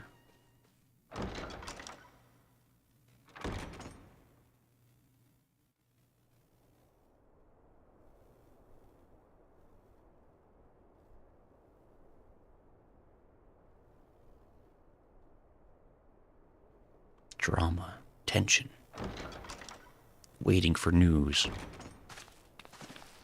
They're all dead. Irrecoverable. All three are in fine physical health. At a glance, I would say they were merely sound asleep. See? Except for the fact that I couldn't sense the slightest trace of them in their bodies. It's as if their souls have taken leave of their physical forms. Just saying, perfectly good bodies. We're just wasting them. Ah. Nice, healthy yes. bodies. The Elder Seed Seer made a similar observation. Hmm. I've read the report. When you heard this mysterious voice, you described feeling as if you were somewhere else, yes? Mm-hmm. If we assume the ether which comprises your essence is being drawn to some other place, then it may be possible to follow the trail it leaves behind, just as we did in our search for Thancred. Oh, that's right. I forgot that Thancred got soul lost or whatever for a little bit. I wasn't around for that, but I can't imagine it was easy. Oh, it wasn't. But that's no reason not to try. I will have need of Master Matoya's crystal eye if I'm even to make the attempt. So I suggest we pay her a visit. But she lives like 7 years away from the closest crystal. Can't we just not and say we tried? We could just be like, man, I sure miss our friends, but that's like a 4-hour drive. I don't miss them that much. Quest accepted. We did it. Law says there may have been Ascians and Garlemald, but not all of them were just... If they're just seeing Garly and Ascian do stuff. Kind of been pushing Ascians to be the big bad since they were teaching people to summon primals. That's a bad thing, so we've been trying to get rid of them all this time. I mean, it's fine that they're the big bad, but like if they're like the only bad thing on the planet, that's like, and like when you have a game this big, like if you put all of your eggs into the Ascian basket, like what do you do after they're gone? Like, Grey will suffer in the future with this Cryle slander Sisatoon. Plus, the Allegan Empire is behind trapping Bahamut, Aziz Law, etc. I think you just heard that pain, Sisatoon. Grey loves Thancred, also Grey. Oh yeah, that thing happened to Thancred. Oh yeah, the thing happened to Thancred. Look, I focus on the pluses. I think about the Thancred we have now, not the Thancred that we almost lost. Or I guess the Thancred that we have now re-lost. Crap, wait. This is important. This will be worth it. You'll see.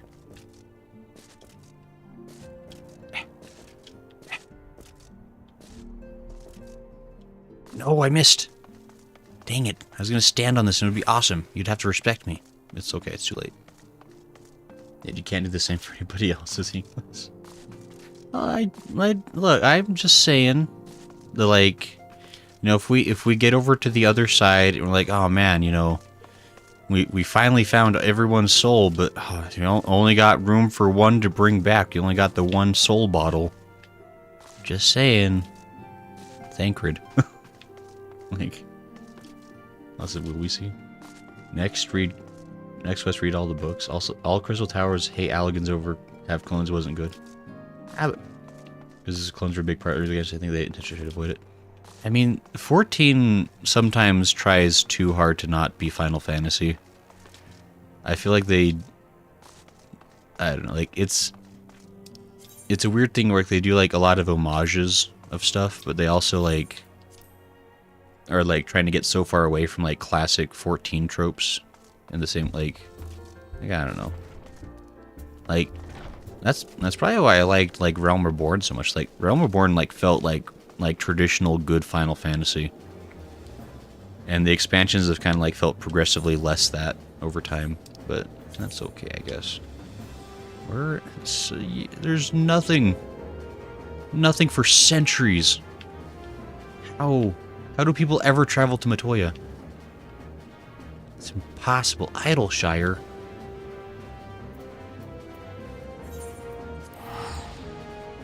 Gadzooks. Grace now on the rabbit-shaped wallpaper. Mechanicus quest. You know your location, says Cutsworth. Smo says question mark? Oh? AC says FF was always science fantasy. Exactly. I broke it. I broke it. There we go.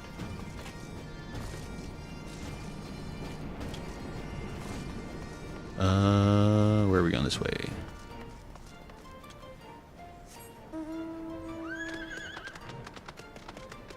By traveling to Mattia, says Eagles.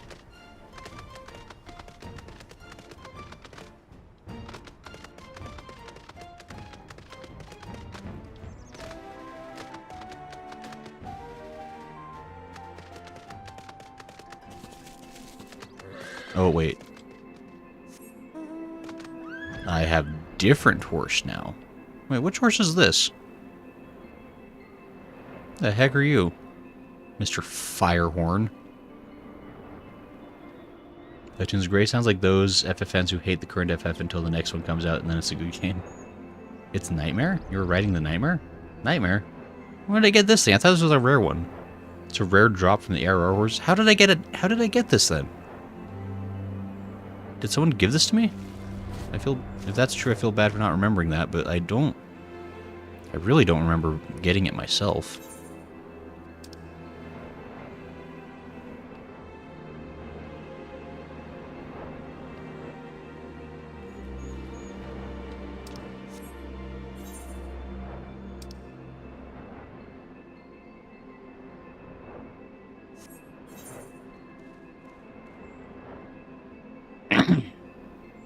Also dropped in ARR Extreme. You didn't realize what it was. It was also occasionally available through the Moogle events. Oh, wait, no, I think I got through a Moogle event. That sounds true. That sounds like something I would do because I'm smart. A thing... I can stand on this? I can't dismount, guys.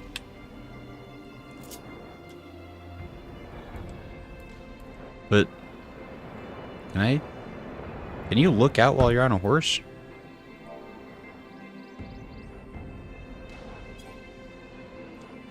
But how do I get off the mount?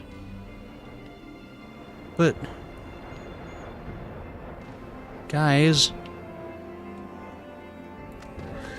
I've done it. I don't need anyone's help.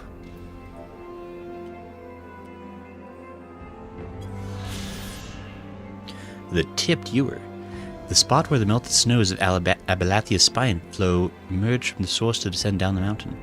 Forming the countless tributaries that come together, it's the mighty Thaliac River. The name is said to come from the deity whose name the river bears, and the magic pitcher from which pour the waters of knowledge. Neat.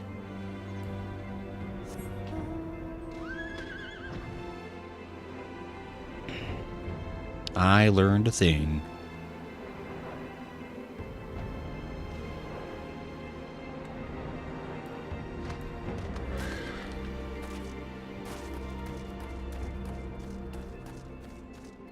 He says you got it. That tune says no. Ego says that's how. I've never noticed that. How did you even see that? Eagles, you gotta be awesome like me, and see beyond the beyond, and also get lost a lot, and then end up somewhere you didn't mean to be, and then find a cool thing anyway. That's a sorcery. Claire says it also occasionally is available to... Okay, that's right. Okay. Kryl. Please do keep Alphinaud's little speech to yourself. He can be awfully sensitive at times. Yeah. I wonder whose fault that is. As I've seen it, but I couldn't get off my mouse, so I decided it was a problem for future me. No, you have to be like right on like the tippy edge for it for some reason. I don't know why it's like that. I'd heard Master Matoya was something of a recluse, but this seems extreme. Still, I'll happily overlook her eccentricities if she agrees to help us. She won't.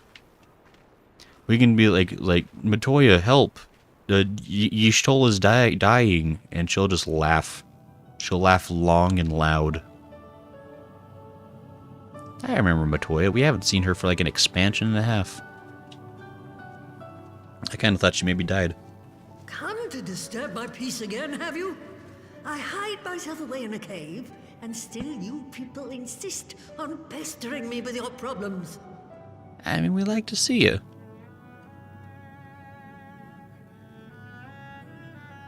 Oh, I mistook you for young what's-his-name, but I see now you're the sister.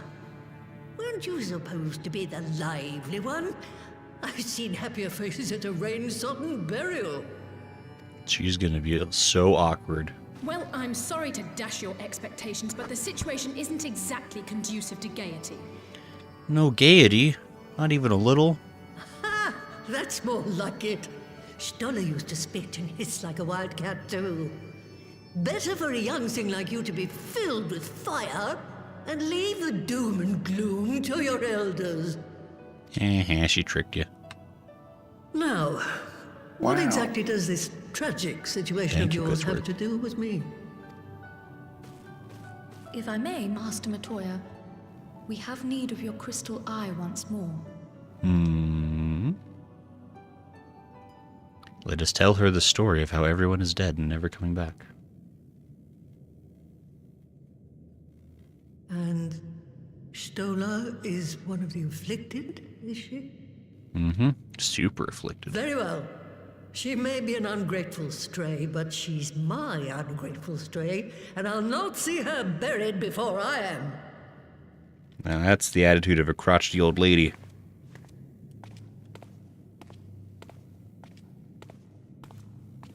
Great, I can't make it was my other alive or dead, apparently. Well, neither can the game.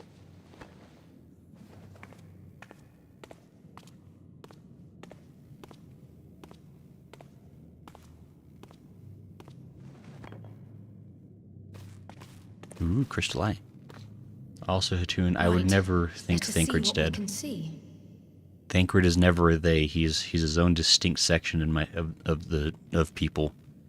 Because there's me, there's everyone else, and there's Thancred. That's how you divvy things out. I'll begin from where our friends first fell and cast my senses out from there.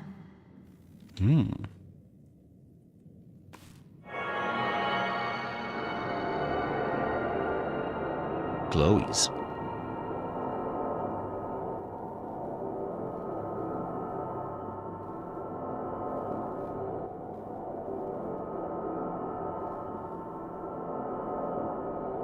Says ponder thy orb.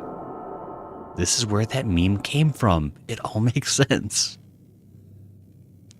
What is it? Did you find them? Their souls have been rendered to shreds. This doesn't make sense. How is it even possible?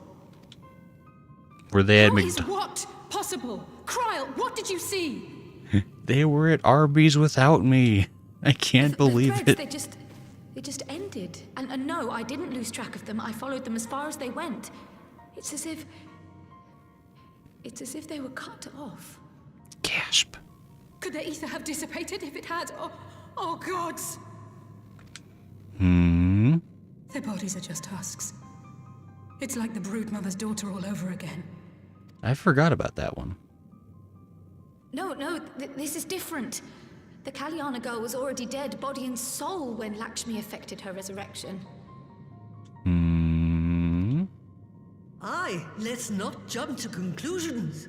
If their physical forms yet breathe and show no signs of wasting, then it follows that their souls must still be intact somewhere.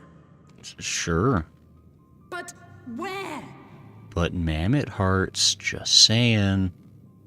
Real good for animating stuff.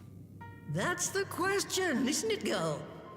Death has not taken them to the ethereal sea, yet there are no tracks left for us to follow. Someone's hiding stuff.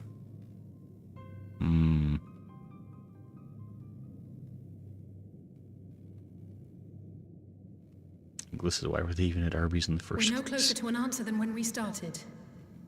But knowing their souls are still out there is progress of a sort. We just have to keep looking. They went to Arby's for the curly fries. That's the only reason you go. Well, there's just flesh puppets for everyone. Well, maybe we'll put a mammoth heart in you. Maybe we will, and I'll like it. So there. Cartoon says I smell an anime trope. Pray, excuse me a moment. I swear, if Shadowbringers isn't an isekai, I'm gonna flip tables. Yes? I remember, but... What, to Alamigo? We're on our way. double gasp. That was Lise. Apparently, a group of Populares have defected to Alamigo, and Maxima, the envoy Alphinaud left with, is one of them. Gasp. I'm sorry. I realize we've barely begun here, but... We'll abandon these friends for other friends that are maybe Go, not dead. Child, go! You've made up your mind, and life's too short for dithering. Yeah, she literally is gonna die of old age, like, before we leave the cave. I'll do some digging in the meantime and see if there isn't some other method we could use to continue the search. Let's be off then. Yes, I nod my head. Yoink. Goodsworth, you yoinked it. The broom. Oh, not again. The enchantment barely seems to take these days. I chalk it up to old age, but I rather doubt it's that simple. Oh, is the ether getting thin? There's not enough ether to power her brooms. Before they took ill, Y'shtola and Urianger were sharing notes on a thinning of the ether. It seems to be happening all over. Does it now? And here I was, all set to blame my woes on that creaking mountain of refuse clogging up the Thaliac. I fear something has gone awry. Still, there's naught to be gained from starting at shadows. I said the word. Only do what can be done, and that but one thing at a time. Yeah. Take a drink every time they say shadow, leading up to the Shadowbringers expansion. You'll be pleasantly buzzed by the end, I'm sure. Because it will make a Mammodat if you... water time. It's water time. I drink water.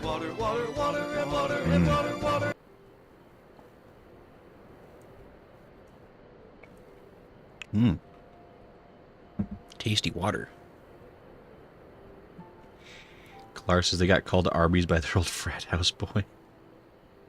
Looks like they'll still have Maxima since Thancred is dead. I mean, Maxima's not bad. He ain't no Thancred, but he's what you call a side piece. Well, says I don't think he'll mind being your second choice. I mean, honestly, it'd be like third, but you know, it's something.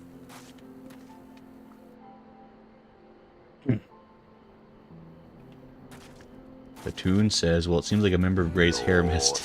Shush, Goodsworth. Batoon says, it seems like a member of Grey's harem has taken a step forward to comfort Grey's grief. Shush. That was an awkward threesome wording, I'm sorry. Who's between him and Thancred? Like, I'm not gonna name names, I'm just gonna name that there... I'm just gonna say that there was a body pillow I considered. Actually, there's gotta be a Thancred body pillow too, if you think about it. It just makes sense. Okay, here's the deal. We're officially gonna start accepting donations because there may or may not be a Thancred body pillow I need to buy. Just so we all know. iTunes says Thancred, Amric, and then Maxima. I've been keeping scores as a tune. Oh, yeah, you did say he was sitting there being handsome earlier. Shush. Anyway. Trial. I'm sorry I couldn't do more. I've never seen a soul's thread end so abruptly before. It was weird. This is, wow, who'll be next? I don't know. I'm still waiting to, like, see if there's, like, any good, like, waifus in this game. And I really, like, so far, like, none of, like, the I don't know, the female characters have, like, really been, like, have, like, done it for me. Like, I don't know. They're all, like, all the characters are, like, fine. But, like, I don't know. So that was the woman who tamed Y'shtola. I had the distinct feeling of being grabbed by the scruff of the neck and having the nonsense shaken out of me. When Alphinaud's back, I'd like to visit again and ask her what tales she has of grandfather. Tunes of Minfilia's Death's Grey type. I did like Minfilia. Like, I don't know if, like, waifus, like, that's a little strong, but, like, I thought Minfilia was fine. I never understood, like, all the hate she got. like, compared to other characters. Like, really and truly. Like, I thought she was a fine character. I thought she has like a really awkward way of like exiting the story. And I mean, I'm sure she'll be back in the story at some point, at least to some extent. But like, there was like, I don't know, the game has not done Minfilia a service. Because it says, I usually look for fan art, you get a better idea from there. Yeah. Is that what helps determine the best waifus? This is what level is your Dark Knight, by the way? 49. Venetia Silver says the voice actor didn't help, and JP Minfilia is a lot better acted. That probably would help, because I mean, no offense to like a lot of like the original like ARR like voice cast. I'm sure they were doing their best, and like it's not like they were necessarily like bad actors. I think they just didn't have very good direction for that first expansion. It's like there was like some really good actors like within that cast, like well-known good actors, but I don't know, just didn't pan out too well. But no, Minfilia's voice was definitely like very wooden. Not even like wooden, like she had like the wrong emotion for a lot of her scenes, it seemed like. It was very strange. The voice actor in ARR only ever did Minfilia once, no other acting credits. That's oof. That's unfortunate. I mean, I guess yeah. I guess if like you're going around like your voice acting role and that's what you got, like that's not gonna get you many more parts. But since it was developed in 3 years, which is very short for a game cycle. That is really quick. Elise? The news from Alamigo has left Alize in a state of nervous excitement. I almost can't bear to hear what Maxima has to tell us. But it can't be bad news, can it? Lise would have said. Unless... there's no point speculating. Lise said she'd notified the guards of her coming, so we should head straight to the palace gate in the Alamigan quarter. I'll be praying for good news. Learn what you can about Alphinaud's plight, and leave the search for our friends' lost souls to me. Bye, Kryl. Take luck.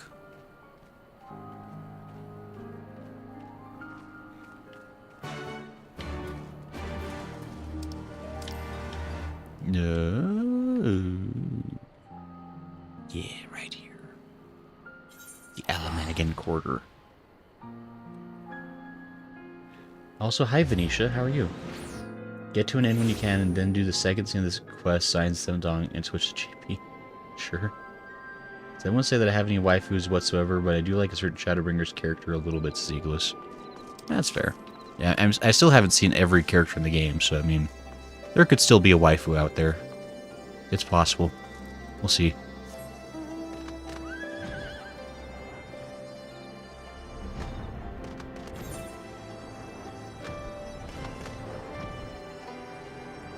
I'm falling, no.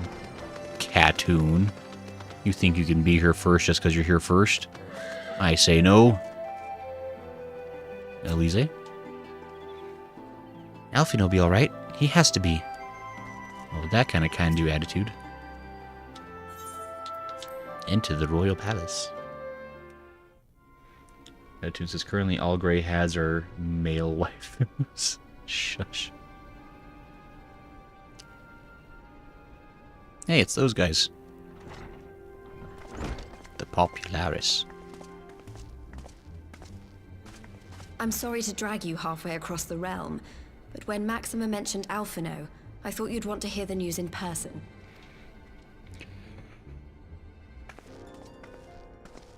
So tall. We meet again.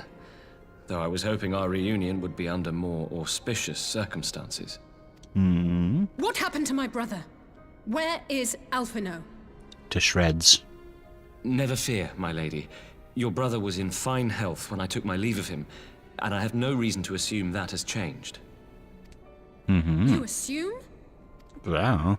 If you will allow me, I shall endeavor to explain events. Our troubles began not long after we departed Doma. While crossing the burn, we were fired upon by the Emperor's personal guard and forced to make an emergency landing. Mm-hmm. As we stumbled from the wreckage, our attackers fell upon us again, and we would have perished there and then were it not for the intercession of a third party, a band of mercenaries whose leader claimed to pursue a vendetta against the Ascians. Hmm. This shadow hunter, as he styled himself, then escorted us out of the wastes to relative safety. Upon arriving back in civilization, I gathered my Populares colleagues and prepared to flee the Empire. Master Alphinaud, however, declined the invitation to join us, preferring to continue his investigation into the Ascian threat.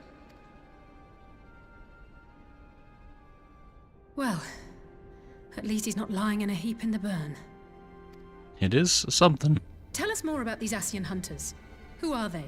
And is Alphinaud still with them? No. He is. As to who they are, I'm afraid I have nothing to tell you.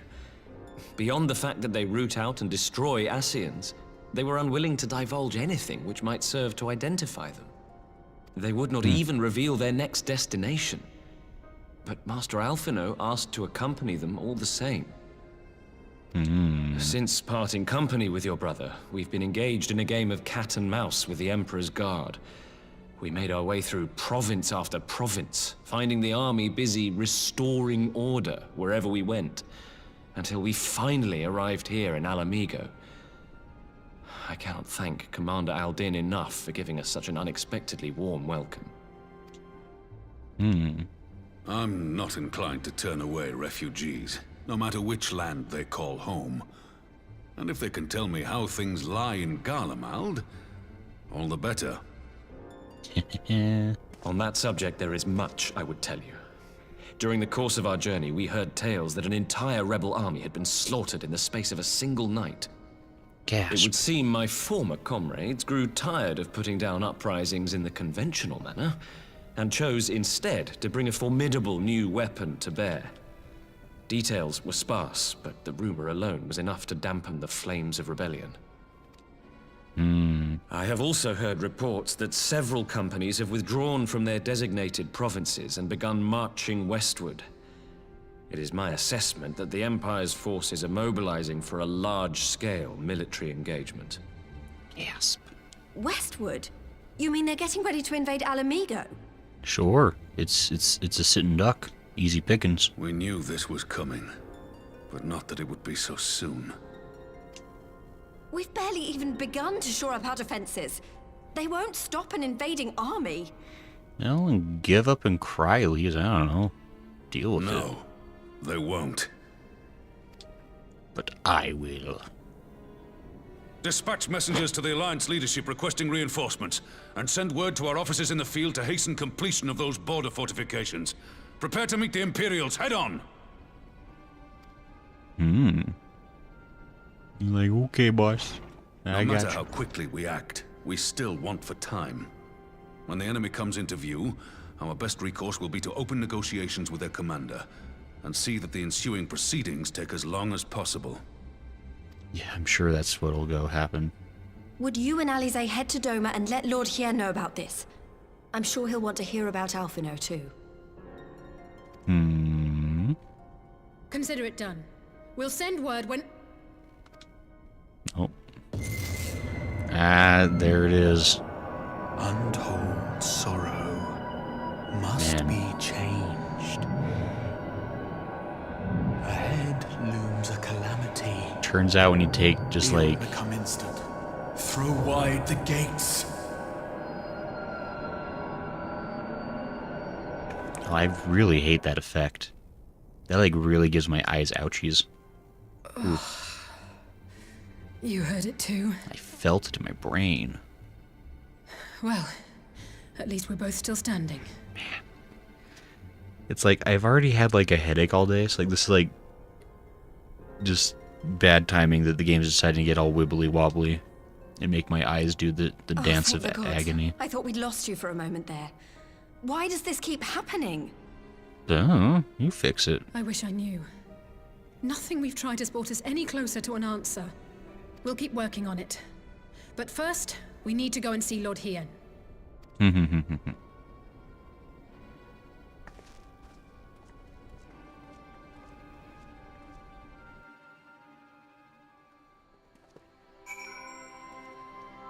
Boy. They're setting us up. Shadowbringers is going to be an isekai. It's going to be awesome. I was getting worried they were going to make us go to Smelly, like... They were going to make us, like, go to Garlemald for Shadowbringers. That would have sucked. That would have been what we call an F- maneuver. But now we're getting an isekai, and it's going to be awesome. Now...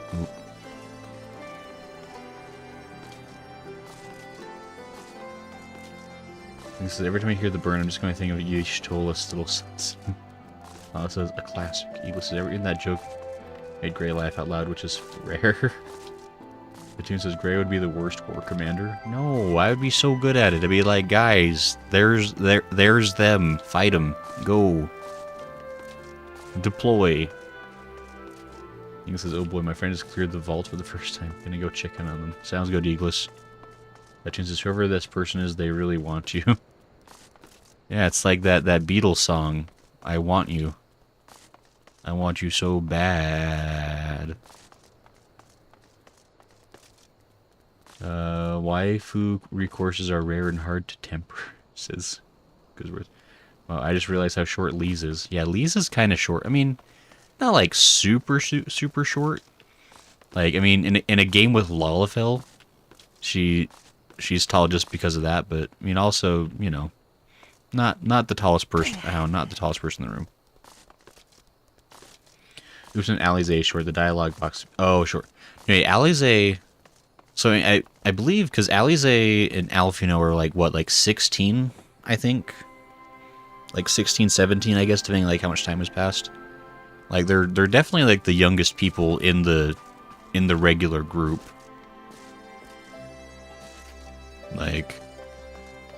Like, honestly, I'm not sure what their qualifications are besides, like, their grandpa used to be in charge. So Alphinaud is safe, for the present at least. Now all we need to worry about is a full-scale Imperial invasion. I'm actually glad Lee's tasked us with visiting Lord Hien. Better to be dashing from place to place than sitting around stewing over things we can't change. To the Enclave. It's spending all of my money.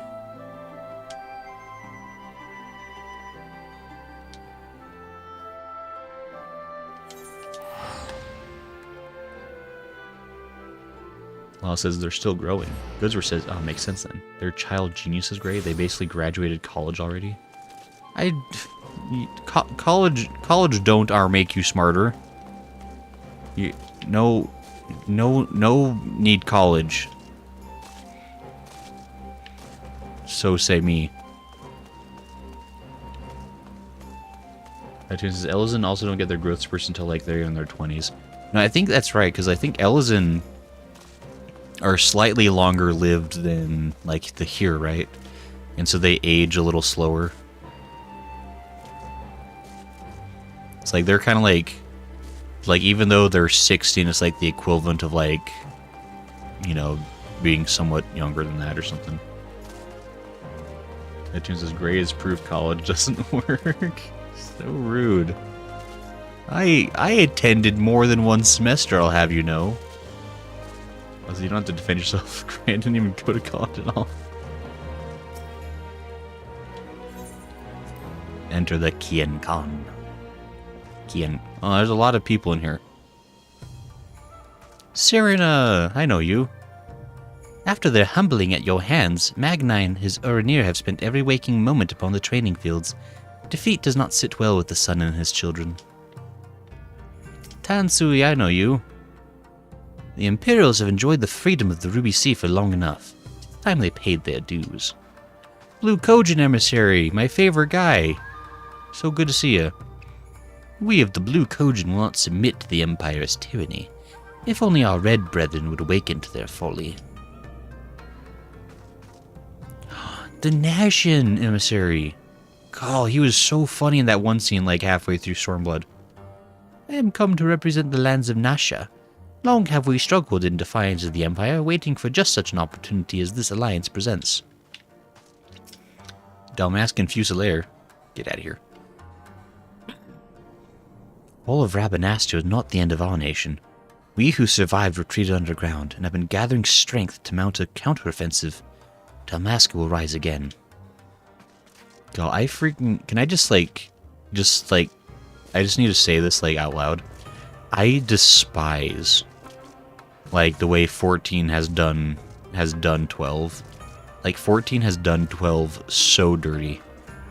Like, the way, like, Dalmasca is constantly, like, the punching bag. The way the raid series was so terrible. So mad. Gosh, this game sucks so much. Who designed it? Satan? I agree, Goodsworth. Dagnabbit. 0 stars for the Dalmasca treatment. It's like, why even like have a reference within the game world if it only exists to be like, yeah, you'll never go there, and it's also not doing great. Like, it just sucks. Dumb. Because do they have an apprenticeship? Too bad Lord Soroban is busy training to be Genbui. I forgot Soroban became a freaking kaiju. Lots of side content, great. I know, but it was disappointing. I was so excited for, because like I've known about that raid series like since I started 14.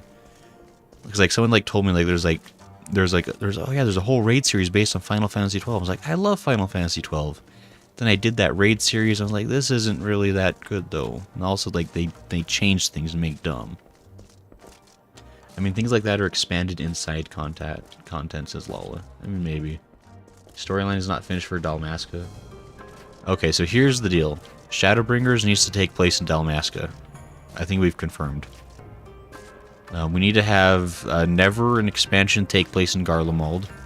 And next expansion needs to be Isekai. And then we do an expansion in Dalmasca. And then Dawn Trail can take place in, like, I don't know, Santa's workshop. Akuro? Alone, Doma could accomplish little against the Empire, but in concert with the allies we have gathered here today, we might do much. Nugini? Grayson, you have arrived in time to witness the beginnings of our new alliance. Our proposal struck a chord with many of our neighbors, I'm pleased to say. Also, don't maybe me. Also, I've done all the normal side quests and I'm working on annoying extended side quests. Gray's proof college doesn't work, says Hatun. That seems kind of rude.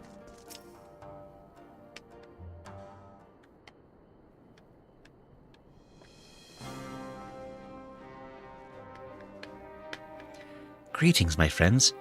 I was just discussing future endeavors with the members of our newly formed alliance. These yahoos? The Kojin and the Confederacy you already know, and it was your own strength of arms that won us the cooperation of the steppe tribes. We have also been joined by our neighbors from Naksha and the indomitable citizens of Dalmasca, though the scattered nature of the latter's resistance will somewhat delay their official induction. These proud peoples have united under a single purpose, to stand against the tyranny of the Garlean Empire.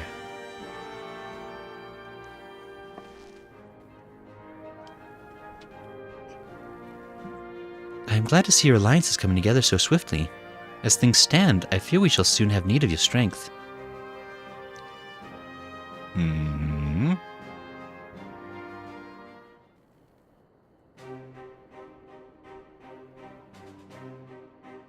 mean, you read that coming twice and just as surprised by the second time, so shush.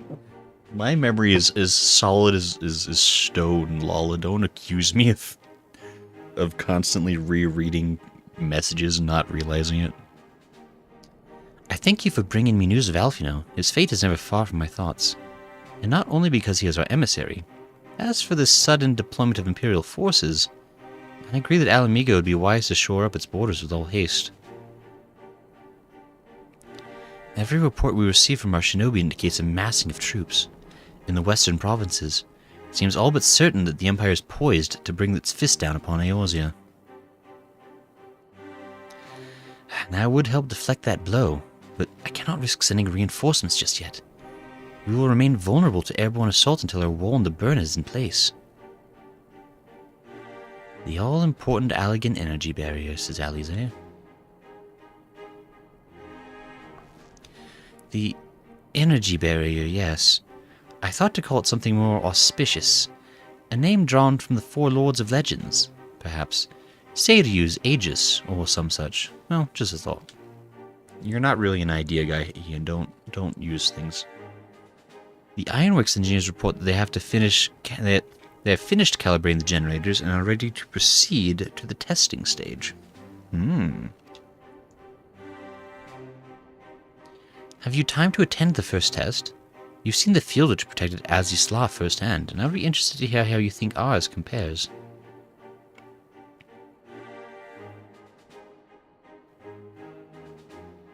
The tune says his memory's pretty bad. He's more than a whiteboard at this point. No, guys. Don't be rude. Don't say mean things.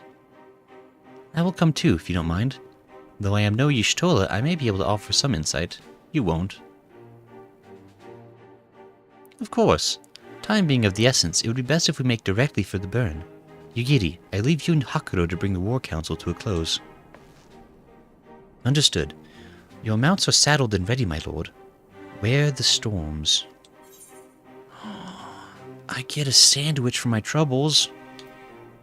A logman, a papanasi, imam bayidi, and a ginger... well, no ginger salad. I don't believe in those. Spell speed, piety, tenacity. Consisting of thick, chewy noodles and tender minced zo in a wholesome broth. I like wholesome broths. We all know this.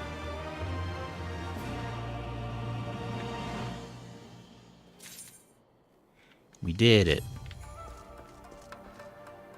Alize? You obviously have some idea of what to expect, having seen the berry at Azisla.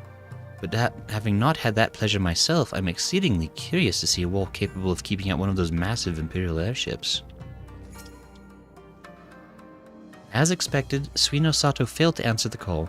Not that I blame the Ruby Princess. Enlightened as she is reputed to be, it could be no easy task persuading her people to relinquish their long-held isolation. If we can but block the Garlean's airships, the speed with which they deploy their force will be greatly diminished. The jungles of Naxia are dense and treacherous. The land itself prevents the Empire from ever truly conquering our nation. Long have we hidden behind bows and branch, striking where and when we can. When the Empire put down Dalmasca's bid for freedom, our remaining forces were splintered. Bringing the scattered pockets of resistance back to under a single ban will be our first order of business. That sounds more fun than what I have to do. Why can't we do that quest? One after another, tribes from across the steppe have come forth to pledge their warriors to the Alliance. Many simply crave a chance to seize glory in battle, it is true, but their eagerness is most welcome nonetheless. Fansweet? Out on the open sea, I would happily take on any vessel, but here on dry land is another matter. The Empire's iron monstrosities will ever have the upper hand. Liu Kodin? If only we could persuade our kin of the error of their ways. With the red at our side, we would make a truly formidable force.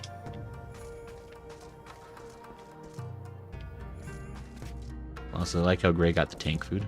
No. It's the one that was filled with determination and tenacity, such as what I have, Lala. Obviously. I don't know why you would think it's tank food, when anyone can eat it, not just, you know, big tanks and their barrels and their wheelie doos. Qian is eager to see the energy barrier in action. Seiryu's wall. We'll cross the burn by Yol and Falcon as before. Join me at the overlook near the House of the Fierce.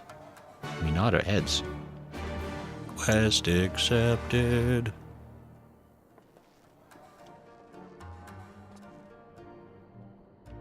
Secrets. Okay.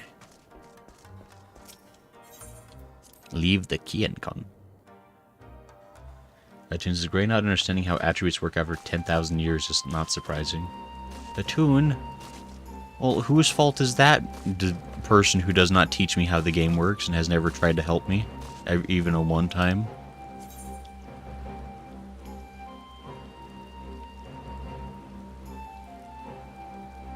Yeah, there we go. House of the Fierce. Well, this says frowny face.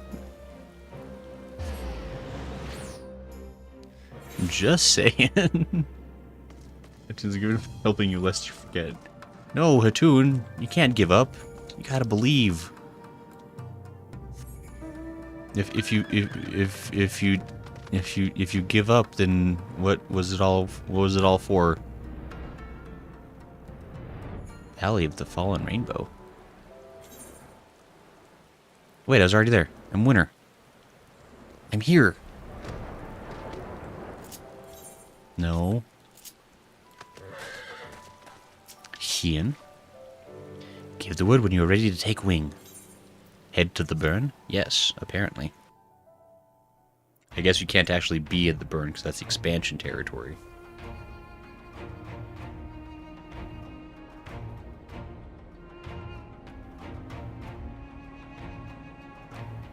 Toon says, will you remember it if I did teach you? I might.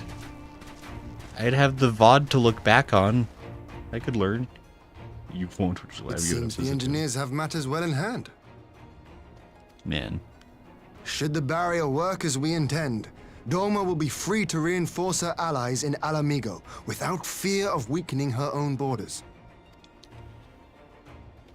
Honored friends, the time has come to put your hard work to the test. Start the generator. Do it. And then it explodes and kills everyone, and that's the end of the game.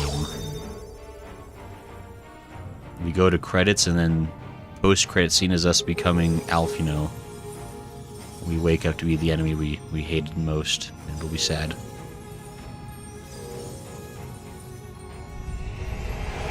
Border flies. Ooh. Node 1 is operational. Nodes 2 to 8 are reporting similar energy levels. The barrier is forming. We did it.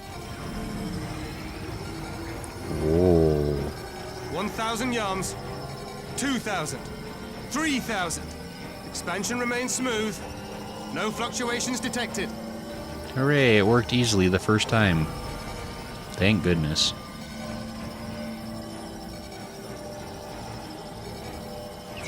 $4,000. 5,000. Target altitude reached. The barrier is holding steady at 5,000 yards. We've done it. Oh, and it's invisible? Oh, that's gonna suck for whoever runs into that thing.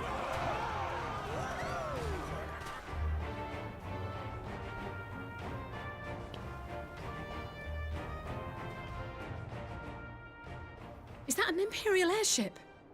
Of all the rotten timing. But this is a gift, Mistress Alize. They can test our new wall for us. Unless that's like an emissary.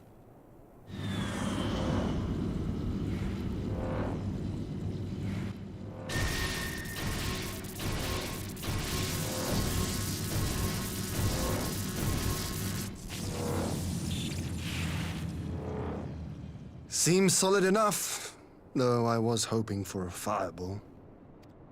Rude.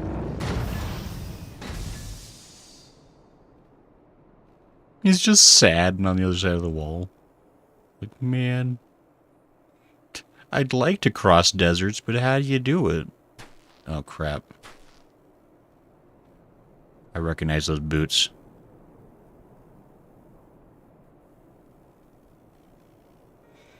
No, Alphinaud. By the gods, it's Alphinaud. He 'twas but a babe. A babbins. Not like this. What are you? Let me go! He has my brother! There's a death barrier, you fool. Lower the barrier! Like, hold still for like half a second. You're gonna run into the electric fence.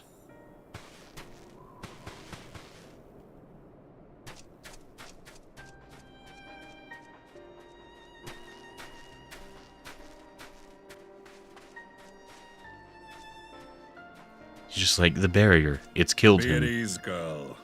The lad is not dead, merely locked in slumber. Oh, did he get his soul tuckered out? He all sleepy. He a pee-pee sleepy. No, not him too. Nah, now you really have to be in charge. Like, no, you were my last hope for competence.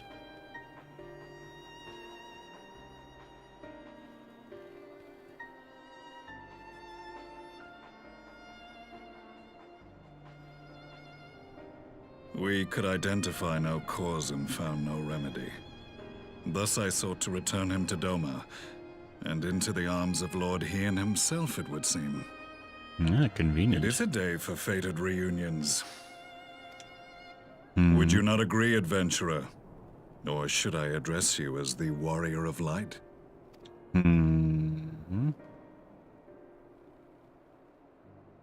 Gasp. That chiseled chin. I'd know it anywhere.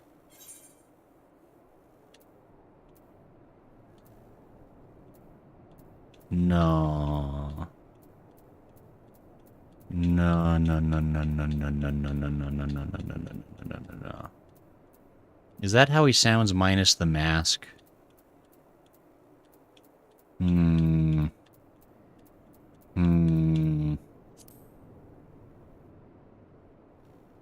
I, Gaius van Baelsar, the Black Wolf. That was the title I was given. One I have long since relinquished. Stab him, quick. Stand down. The legatus of the 14th Imperial Legion died in Castrum Meridianum. I am no more than Gaius Baelsar, a man without rank or allegiance. See, I liked Gaius. He's easily been the best villain of the game, so I'm glad to see he's brought back. But he's not a villain anymore. Impossible! There's no way you could have survived. The guy's tough as nails and then Do you some. remember how it unfolded? It was all explodey. How I was deceived by La Habrea? How I was convinced that reviving the Ultima weapon would allow me to bring peace to Eorzea? It's true. The Ascian used me, as he used so many others, all to further the restoration of his wretched god. Yet even with the might of Alec at my command, you bested me. And as the Praetorium went up in flames, I was content to burn along with it. For a moment, at least. See, off-screen death. To surrender my life thus would have been to betray all who died for my cause. It was for them that I dragged myself free of the rubble, and swore vengeance on the Ascians. Sure.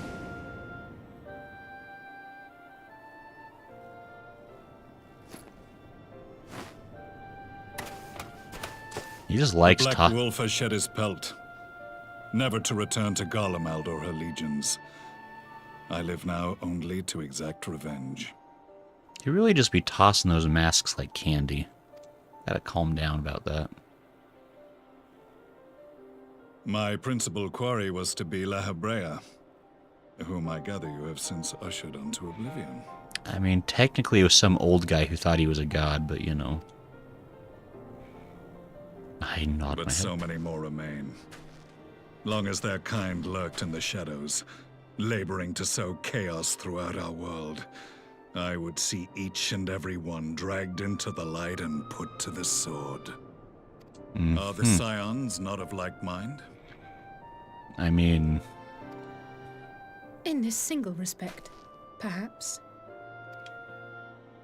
Then I shall continue the partnership the boy began, and share what intelligence I have acquired. Wow. Among the Ascians, the Black-Masked Ilk are subordinate to those who wear red. This you already know. Sure. Yet among the Red there exists a hierarchy. Those set adrift with the shards clearly stand below those still joined to the source. Nabriales, who once dared to intrude upon the Rising Stones, belonged to the former group, and while he was indeed a dangerous foe, his powers were inconsequential next to the paragons of the Source. So was La Habrea an example of a paragon of the Source, then? Or is that like a The Elidibus? first was La Habrea, who plagues us no more. There is also the white-robed Elidibus, and the elusive Emmet Selk, about whom little is known. Sure. We have files on La Habrea and Elidibus, but I believe this Emmet Selk is new to us? I nod my head. Apparently I know everything. As I assume my brother told you, we have evidence to suggest that an Ascian now walks in the body of the Crown Prince. Have you identified this interloper? It's Joe Elidibus Ascian. seems the most likely culprit. As emissary, it is his role to maintain the equilibrium between darkness and light. Your many deeds in Heidelind's name have upset the balance, and I believe he seeks to restore it by throwing his considerable power behind the Empire. As a leader of the Ascians, he is one of our primary targets. It was on the trail of this very prey that the boy and I came across the scene of a failed uprising. In the absence of a single Garlean casualty, we inspected the bodies of the rebels, and the lack of any external injury drew my immediate attention. They had been slain by Black Rose, an alchemical invention of the Imperial Army. When I yet served as legatus, I ordered its production halted and all stockpiles destroyed. Toxic gas is not a tool of conquest, but of extermination. Toxic gas? This must be the new weapon Maxima warned us about. Something deadly enough to sweep away all resistance in a matter of hours. Would be a problem. Gods. You don't think they're planning to use this in Alamigo, do you? I mean, it sounds Put like... your fears to rest. We infiltrated the production facility and destroyed all existing stores of the chemical along with the plant itself. Even should they rebuild the operation, they will not soon manufacture another batch. I mean, that's really convenient to include that plot point and then immediately remove it in the next patch. That seems kind of clickbaity, but okay. Regardless, I would draw your attention to a directive we discovered in the plant's records. The document was marked with a recent date and authorized with the signature of one Zeno C.A. Galvus. Is there like some like DLC somewhere where like you get to like play the sequence of the game like as Alphinaud? Or was like a comic about this or something? Like, 'cause I feel like there's like a lot of story that happened like outside the purview of the Warrior of Light.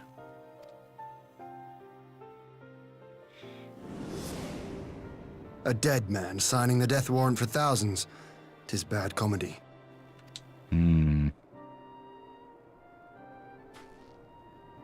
But the tale does not end there. Within that same facility was a chamber filled with devices of elegant design.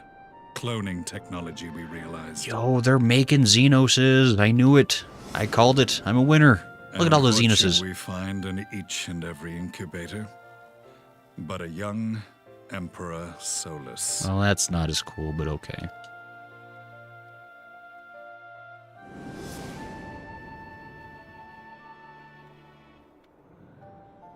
All of which prompts the question, were the Ascians responsible for these abominations? Or was it the will of the Emperor? I must know which hand guides the Empire. Though I have given up my rank, I am yet a son of Garlemald, and I will fight for the future of my homeland. Sure. Stinky homeland, whatever. It is time I return to the hunting of shadows. We should focus on our common foe. To reopen old quarrels now would serve no purpose. Alright, I really wanted a quarrel, though. I was looking forward to You that. saved my brother's life, so I'm willing to let sleeping dogs lie. But in truth, it's not my decision to make.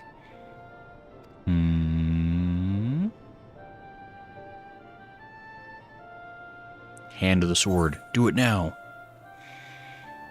We'll settle this another time. Oh, this is poor Aphid. Guys, call me by my goth name. Shadow Hunter.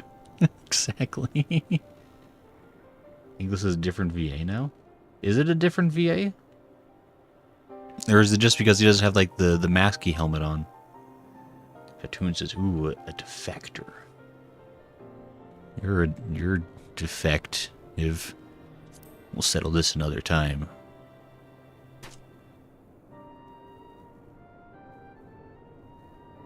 There was a time when I scorned those who placed their faith in false gods, even as I, in my blinkered conviction, place mine in Ascian promises.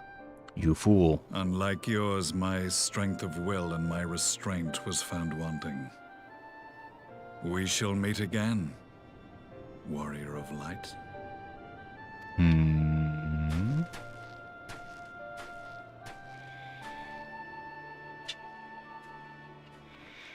So I'm willing to bet, like, when Shadowhunter, like, first showed up in So that was the 4.4. infamous Black Wolf. An unexpected ally, to say the least. So back in 4.4, when, like, Shadowhunter, like, first came on the scene, did, like, everyone know automatically that was Gaius? Like, was it super obvious to people? Or were there, like, a bunch of, like, theory videos being made by, like, people like, who is Shadowhunter? What does this mean? Cartoon says, TBH, I prefer this VA for Gaius. I liked ARR Gaius. He was melodramatic. He was a good villain voice. See, I just want to play the Praetorium now. Well, I am content to leave the fine-tuning of the barrier to cleverer minds. Let us bid our friends from the Ironworks farewell, and see what can be done for Alphinaud back in Dorma.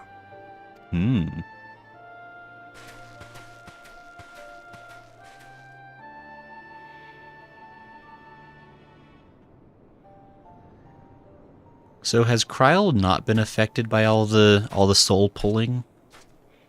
Because, like, I know she's kind of a member of the Scions, but she's, like, not as directly a member in some ways.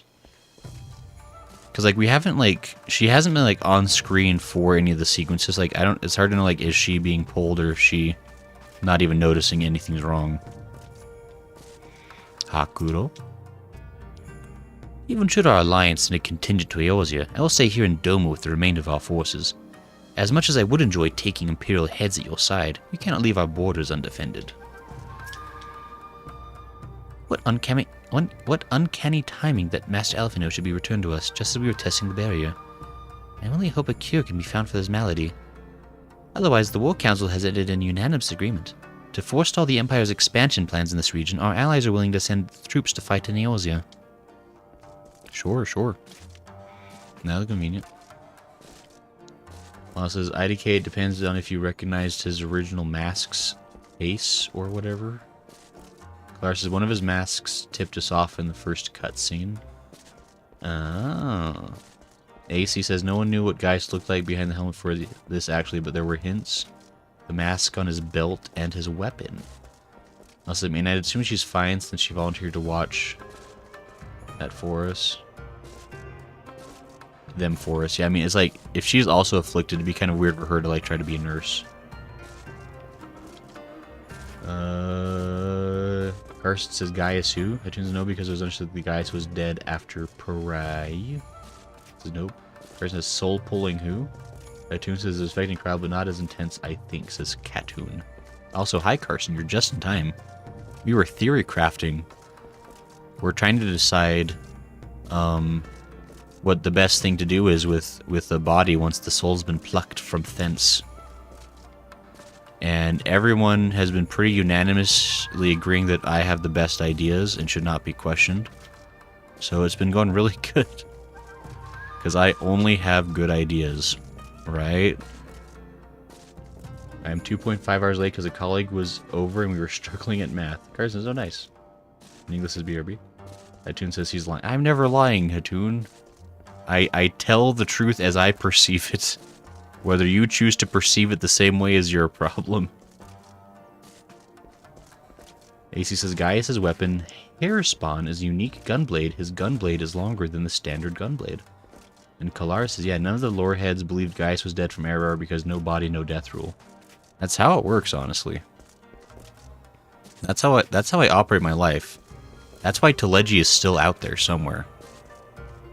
We didn't see both halves of his body get buried. Like, for all we know, there's a pair of Teleji Adeleji legs just scampering about in the desert, just waiting for their chance to run up and kick us in the shins. He is a-coming. Kalar says, no, he's dead. Dead? No, look. When Dawn Trail comes out, y'all see. There's no body to leave behind, says AC. While it says Teleji Adeleg. Adelegji, I like that. But anyway, I think we can all agree that now that we have recovered Alphinaud's soulless body, we totally gotta, like, connect it up to, like, a bunch of strings and then, like, use them like a puppet to, like, just, like, play around. Just be like, I'm Alphinaud, I know everything, I am so smart. I wish I was half as handsome as my friend, the Warrior of Light, though. He's so cool. I wish I could be half as cool as him. And then we also put a mammoth heart in him. Like, I recognize that, like, a major plot point of the mammoth heart was that it was, like, stupid expensive and also very difficult to make them. But, like, I feel like we could scrounge up, like, 4 or 5 or 7 mammoth hearts. I mean, the Scions basically have, like, a cave full of treasure money right now, like, after helping Sotoban with his stuff. We can totes afford it. And so I'm just saying, just the Scions become one with the new flesh. We discard the weakness of the soul, embrace the purity of the machine, and then I become the leader. And we see a glorious new future together as the master race of the world. Hatun says, sounds like you have some unresolved issues stemming from childhood. What do you mean? What are you talking about, Hatun? Kalar says, you don't need to install a mammoth heart to get him to sing your praises. He's nearly as much of a wolf simp as his sister. Because it says, put a mammoth heart in Bahamut. Okay, pull it back. You're way too pale to make any jokes. No, I'm just... Guys, it'd be so cool, though.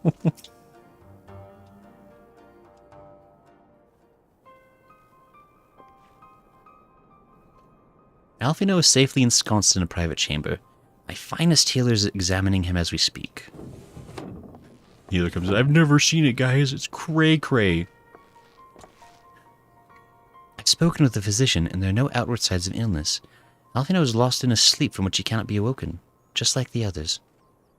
It seems that even the lands of the Empire were not far enough away to escape that cursed voice. I share your frustration, Alize, I do. But Alphinaud has returned to us alive and otherwise unharmed. All that remains is to find the means to wake him. Until then, you can but fulfill your duties as a scion. Yours and your brother's both. Alize in charge. You're right, of course. There are arrangements to be made and little time to make them. To business then, my lord. Now that we know Seiryu's wall works as intended, can we expect reinforcements for Alamigo? You most certainly can.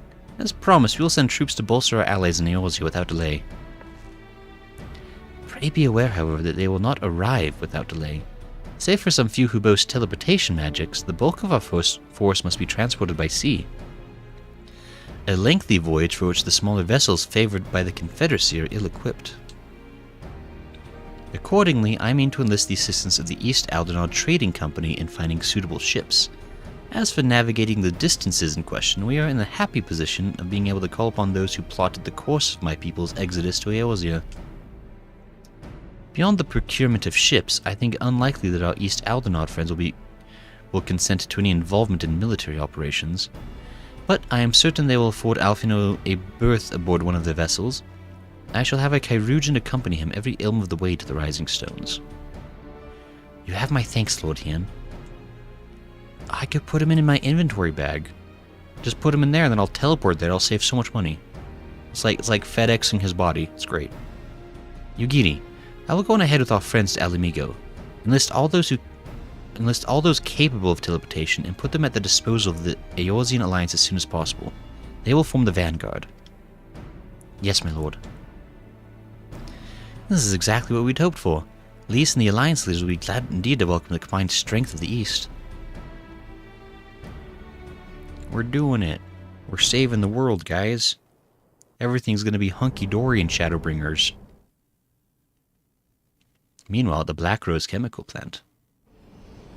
Like, everything's fixed, sir. All they did was unplug the computer.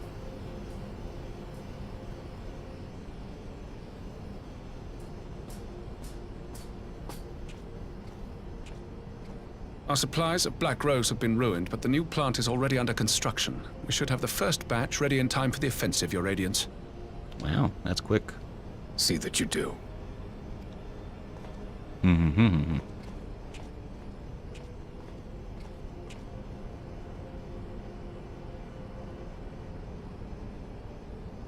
Ah, yes, the infamous Black Rose. If I recall correctly, Gaius did not much care for the invention.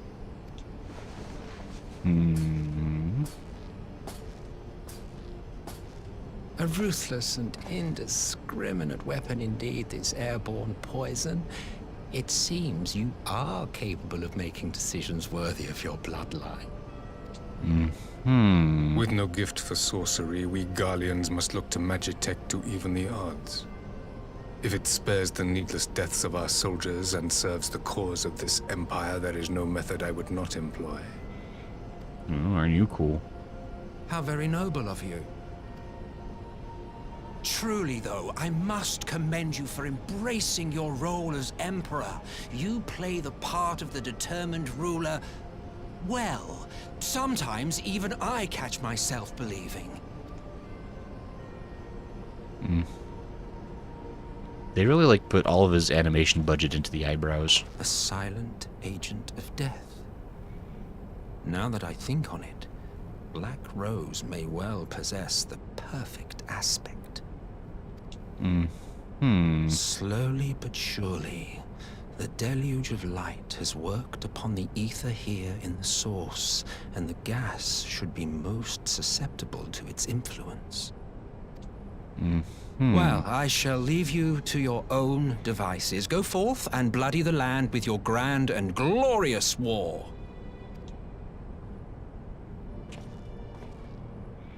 Says the guy wearing a dress, but okay. While you do what, precisely?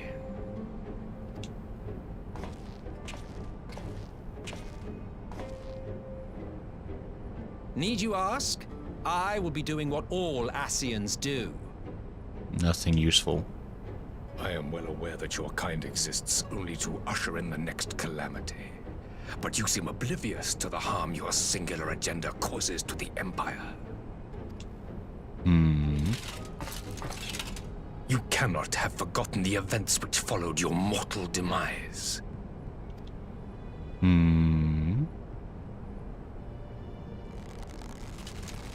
Our homeland was plunged into civil war for your failure to name a successor. The edifice you so carefully constructed was but a hair's breadth from collapse.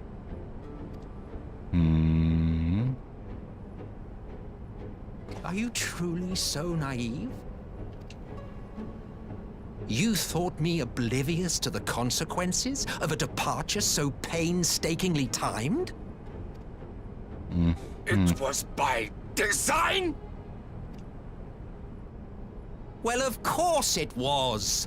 Though I will admit the resulting panic exceeded even my wildest expectations. But how can you be surprised? Throwing the world into disarray was the very purpose for which this nation was, as you say, so carefully constructed.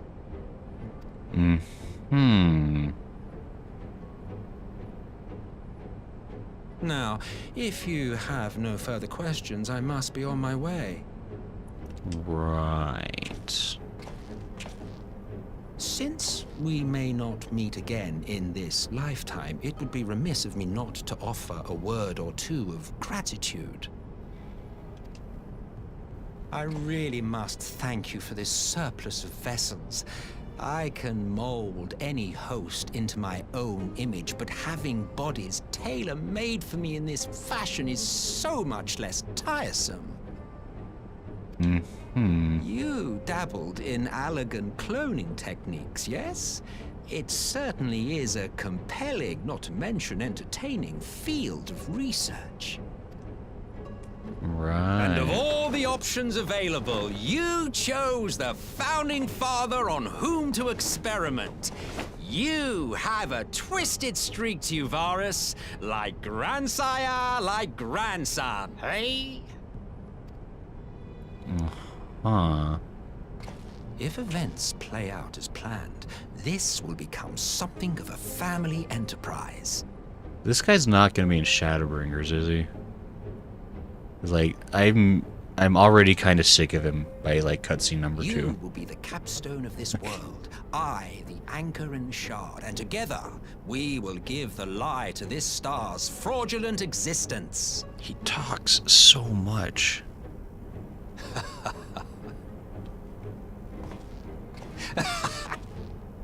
Like, I don't know if I can make it. Like, if this guy shows up, like, even a few more times, I might not be able to make it. Like, this is killing me. It's so bad. Such devastation! Hey, Goodsworth, you played the thing. Let's see here. Someone must have installed a mammoth heart in Grayson's brain, says Kalar. Smos is more like a smooth stone, no wrinkles. So rude. Guys, I think he played Nier Automata and got obsessed with artificial humans. I hate that game. Anyway. That is just one giant crevice where knowledge goes to get forgotten. So mean. It's ironic to say because I'm pretty sure he hates Nier. I can't say that I hate all Nier games, but I did not like Automata. I had such a miserable time playing that game. That explains the choice of mammoth hearts rather than 2 booties, but the latter will be more successful. Just look at adventurers. AC says, guys, was Solus' favorite soldier, by the way. Ah, sure. AC says, I only had about 3 hours of sleep, and I need to lie down and watch the stream. Sounds good, AC. Let's just say the line virus. It was by design. And it goes Gray hating fan favorites again. He says you'll make it. You'll never understand your games. I mean, you're probably right, AC, because I think the Nier series like operates on a fundamental like philosophy that I just like don't agree with, and so like it probably is something like I'm just never gonna be able to get in the mindset for him. Eagle says pretty sure that's a coat. He doesn't know what royal robes are. I do not know if he will be, says Atune. Atune says maybe he's an Endwalker. Carson's man seems to love the sound of his own voice. I wonder if you're gonna make it to the next dungeon in an hour, says Eagles. Probably not. But Nier had thigh squish, says Carson. They did invest a lot of money into making sure models had thigh squish, to be fair. Atune says everyone loves thigh squish. Yes. The finest delicacy. Thigh squish. Come, let's return to Lee's and share the good news about our far eastern reinforcements. Go on ahead, Grayson. I'll join you in Alamigo with our advance party as soon as I can. While you and my lord here are on our way crossing swords of the Empire in distant Alamigo, I shall be here with the remainder of our forces, watching our borders. Brace and the Guardians, my regards. He says, I actually doubt anyone understands how Yoko Taro's process works. Anyone but Yoko Taro. I mean, he stands ready to depart for Alamigo, except... We must leave now to convene with Eorzea's leaders, and it may be some time before I return to Doma. Akuro, I leave you in command. He's like, I am here, my lord. I shall assemble an advance party with all haste, and join you in Alamigo forthwith. Good stuff. Great. I've just received word from Lys. The Alliance has established a base camp near Alamigo's northeastern border. Once we've arrived in the Lokes, we're to report to a resistance officer stationed in Porta Praetoria, who will point us in the right direction. Let's not keep them waiting. I nod my head. Okay.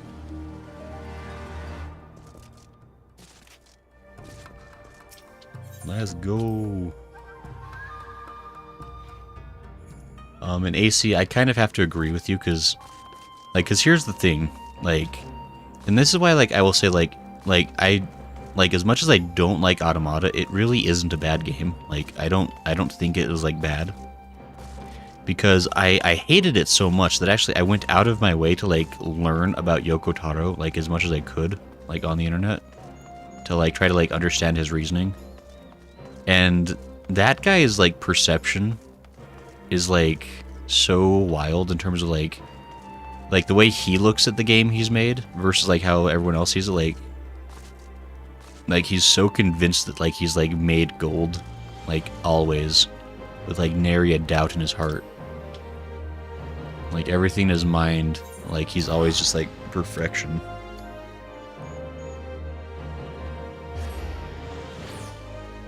Macy says, Automata isn't a bad game by far, it's just understanding how the game makes sense is weird. So says everyone else or you? I mean, I don't know. It just wasn't for me.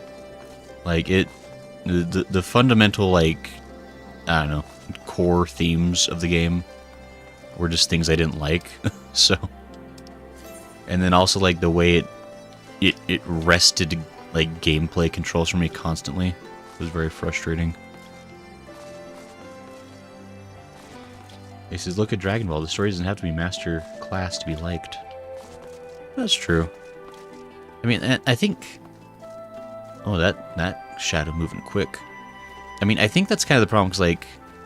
because Dragon Ball is like not a master class, but Dragon Ball also doesn't pretend it is. Whereas I feel like... Nier takes itself very seriously. And so... That's part of, like, why, like, the way I look at the game very seriously because the game chooses to be serious. And so, like, I find I have a lot more grievances with its imperfections because of how it carries itself. Anyway. I don't care too much for Nier either. All I know is that 2B is kind of hot, but that's what it is, says Eagles. I also tried Nier Replicant and couldn't bother playing past 2 hours again. Yeah, Replicant's interesting. I've heard the story in Replicant is actually better. But, like, the gameplay itself is a bit more repetitive. And so, that's the situation. I should talk to people. Smo says, I mean, you are playing a game with a robot in lolly gear and a goofy mascot. It's not all serious. I mean, and that's kind of the other half of it, I guess, is like, because the way they try to, like, inject humor into that world is, like, so, like, out of character with the world, I guess. I don't know if I'd really call it, like, lolly gear. Like, it's not like it's not really gothic Lolita that she's wearing. Like, it's just like a black dress, short skirt, long jacket. The other Cake songs. Law says, I watched my husband play both Automata and Replicant. Replicant interested me way more. So it says, one of the endings is killing yourself with fish. Again, it's like all the non-canonical stuff that's, like, loosely attached with the game. Like, I mean, I don't really want to get into Nier right now, because I legitimately, like, have so much. There's so much about that game that, like, makes me so mad that I really shouldn't get into that. Because I'll just... It actually just... It raises my blood pressure. AC says, understand. With frills? I don't think frills are lolly. Like emo fashion has a lot of frills. Potentially can. Here we are again, ready to fight the same foe, yet I would not be anywhere else. This conflict concerns us all. Come what may, we cannot allow the Empire to regain its grip on Alamigo. Here, I think we found the guide Lee has mentioned. And let's wait for Shadowbringers to have this discussion. The story seemed interesting in Replicant, but I got kind of bored of the gameplay. Yeah, that's kind of what I've heard with Replicant. It's a bit of a harder one to get into. Oh, you must be the Scion Party. I was told to look out for you. If you'll follow me, I'll take you directly to Alliance's headquarters. Oh boy. More headquarters.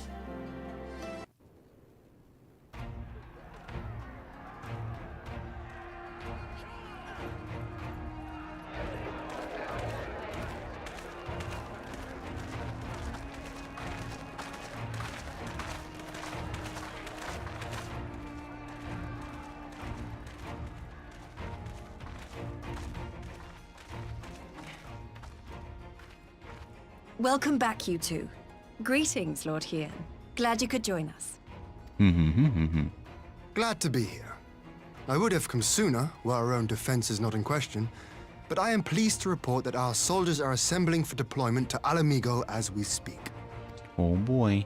We're grateful for your support. Thanks to the efforts of our allies, it won't be long before we've established defensive positions on this front as well.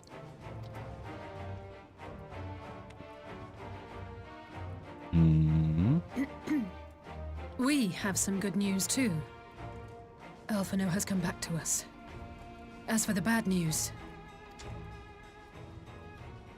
Oh no, she's using 2 arms to explain the story. It's that complicated.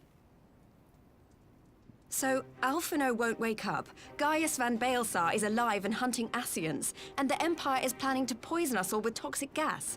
Does that sound about right? Ordinarily, any one of those things would have left me in shock. But the way things have been lately, it's all starting to seem pretty normal. Getting back to your report, are we sure this Black Rose is the weapon Maxima was talking about? It fits the description. And it seems we have Alphinaud to thank for sparing us an early demonstration of its effectiveness.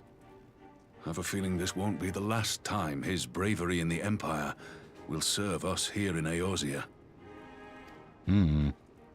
The threat of an unknown weapon has had us all on edge. But now that we know what we're dealing with, we can take steps to defend against it. As for Gaius, I'm not sure what to think. Am I happy he's alive? Not in the slightest. Am I happy he's hunting Ascians? Aye, I'd have to say I am. I mean that's pretty real and fair, honestly. Because Gaius is absolutely like one of those like those people like when he's like your enemy, it super sucks and is a big pain. But if he's hunting your enemies, then hey, there you go. Oh, speaking of Garleans you didn't expect to see, we have a tale of our own, as it happens. When we sent envoys to the Imperial Army to request talks, they returned with the message that Varys Zos Galvus would be attending. Gasp. The Emperor himself. Well, Varys did sanction the Popularis peace mission. But knowing that an Ascian walks in his son's skin, I do not see how we can trust him or anyone from that nest of vipers. The Alliance would proceed with negotiations regardless, if only to give ourselves more time to prepare. We do, however, require your cooperation. Right. Yes. So, as a condition for the talks to go forward, the Empire has requested that a member of the Scions be present. There'll be a representative from each Alliance nation, of course, but I'm afraid we have to ask that you come along too. Alize, as the only Scion member left. God, Lise, you know how much I hate politics. But then, what choice do I have? Alphinaud and the others aren't going to do it. You're in charge. Very well. I shall attend as the Scion's representative. And I'll take a nap. In case you're wondering why I didn't ask you, the Empire also requested the presence of Eorzea's champion. Wait, no, that means I have to be there. Hold on. Oh man, wait. Do I gotta? Oh, you're not, are you? Come on, if Alize can put on a brave face, then so can you. Now, we don't know what Varys means to bring to the table, or why he wants you there, but having you close at hand should make all the difference. It's true. The meeting will take place on the border. Anticipating an early assault, we mean to position the bulk of our forces nearby. The Alliance leaders should already be on their way. Once you're ready, we can head out and join them. I mean, so we're in 4.5, right? This is officially the final patch before the, like, Shadowbringers expansion. Is that correct?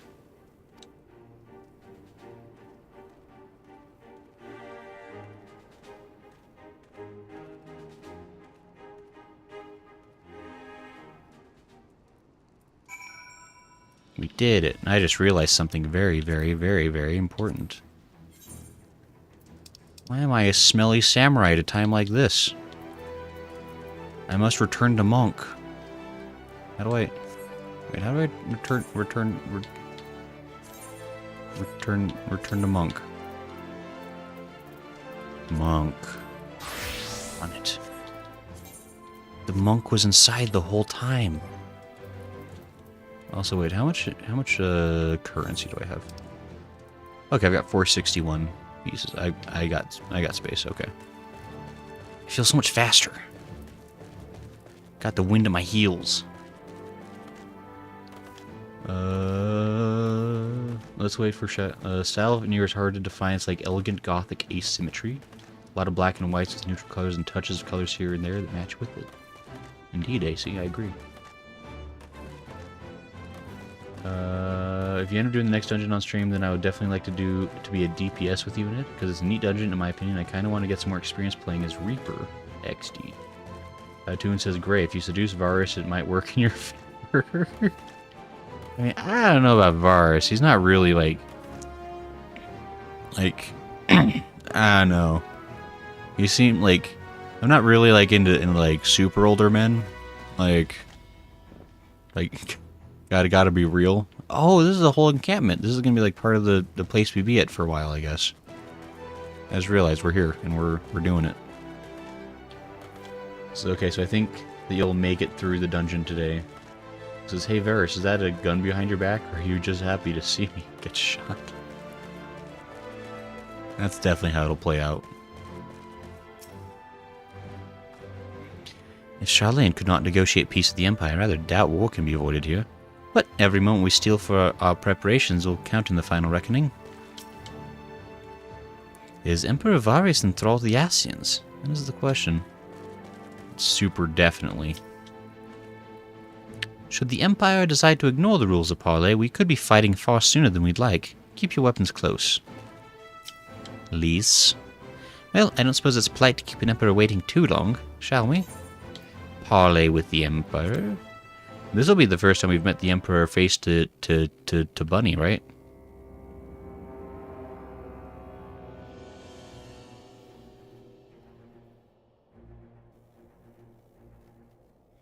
It's us versus them. Yo, do you think we can like Rochambeau for it? Like, do you think they would do that? Like, yeah, instead of having a fight, what if we just like do like a best 2 out of 3, like X's and O's, here, right now.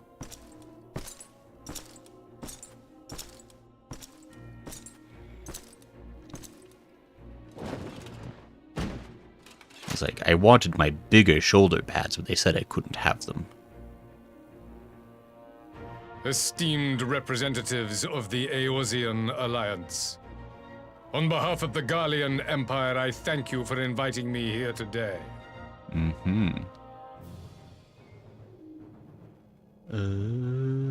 It's like everyone is dressed in the theme of innocence, loss of innocence, because who lost themselves to the hardships of the world, pretending to be pretty with the ugliness coming through, says AC.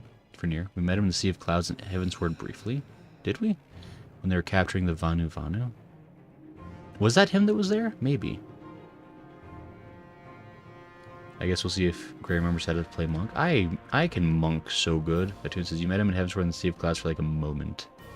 A moment. As this parley was convened at your request, I invite you to speak first. Sure. Very well, Your Radiance. I, Nanimo Ulnamo, 17th in the line of Ul, should be pleased to oblige you. Oh, she speaks so good now. As recent events in Alamigo and Doma have made plain, the subjugation and exploitation of neighboring nations is not a sustainable policy. Sure. Should this day end in war, you may very well defeat us. But you will never extinguish the people's desire for freedom. Though it may not be in our lifetime, there will be another revolution, another war, and the cycle will continue. Doma has entered into a concord with the nations of Eorzea, a partnership wherein we recognize one another as equals. Garlemald could be afforded similar treatment.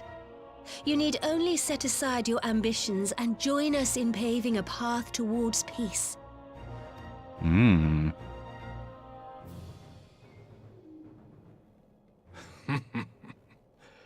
will not win me over with sophistry, Your Grace. As you know only too well, this alliance lacks the strength to keep the peace within its own borders. Even now, your struggles with the Beastmen continue unabated. Divided, you sow this fertile soil with the seeds of your differences and reap naught but discord and chaos for your trouble. Eorzea must be united under one leader, one purpose. I would offer you both and bring an end to your strife. Oh, a counteroffer. With all due respect, Your Radiance, the only thing that you offered the people of Alamigo was fear and hopelessness. Kinda fair. The citizens of Dorma can also attest to the meager arms of imperial rule. There is no purpose to be found in a life of oppression, each day more uncertain than the last. Our people are willing to die for their freedom. A great many already have, and countless more will, if we don't put an end to this madness here and now.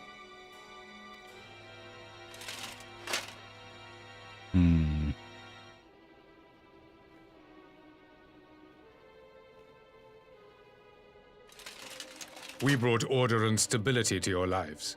This madness and bloodshed is of your own making. You broke the peace, not Garlemald. Peace. Order.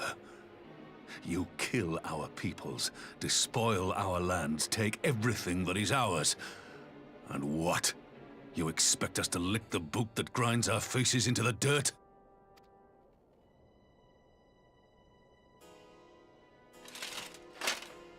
I expect you to weigh the costs. To recognize that countless lives have been lost on both sides in pursuit of a greater good, and to not squander all we have achieved in a fit of petulance.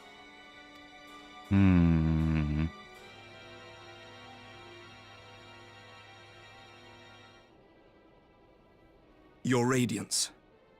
I fear I can personally attest to the dangers of pursuing one's vision with such righteous fervor.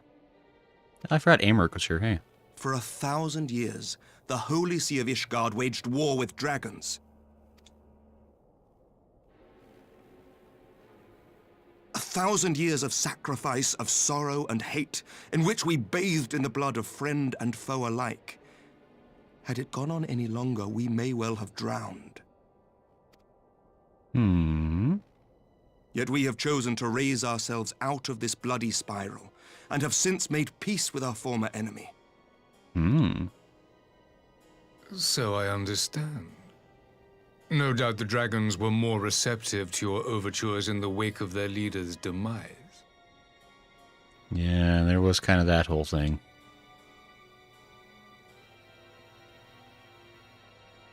You speak of peace, yet use war to achieve it. Your father would not have bothered to obscure his intent with honeyed words. He understood that strength is all that matters in the end.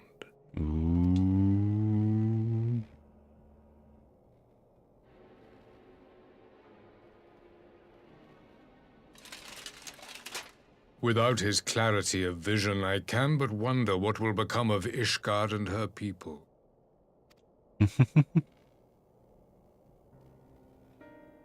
There was a time when Garlemald, too, lacked a leader of conviction. Weak and unable to wield magic, we were at the mercy of the strong, from whom we sought refuge in the bitter cold of the north.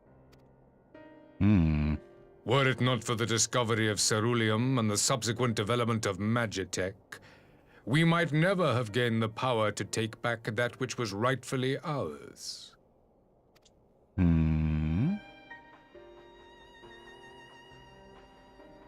You speak as if your people were the first to have been driven from their homes. Limsa Lominsa was built by wayward souls in search of a place to call their own. On the shores of Vilbrand we found it, and from those humble beginnings did we grow and flourish. And all without robbing our neighbors of their liberty. I mean, kind of. So saith the pirate. Am I to believe that you simply asked the kobolds to yield up their lands and that they were happy to oblige you? That you did not drive them out like rats in the hold of one of the many ships seized by your privateers? Hmm? I will concede that after centuries of exile, reclamation may be mistaken for invasion. Nevertheless, it is not. And those who till stolen soil have no right to object when cast out in turn. Hmm. Your uncompromising nature rivals that of the Ixal. They too lament circumstances which they themselves perpetuate. Were they but to embrace peace, we would welcome them with open arms. Indeed, some few have done just that, and now receive of the 12's Wood's bounty. See? Can I? Would that your people might learn from their example.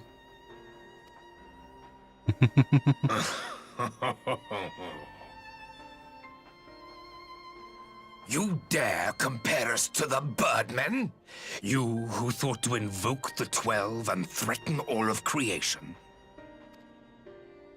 When? How? Who?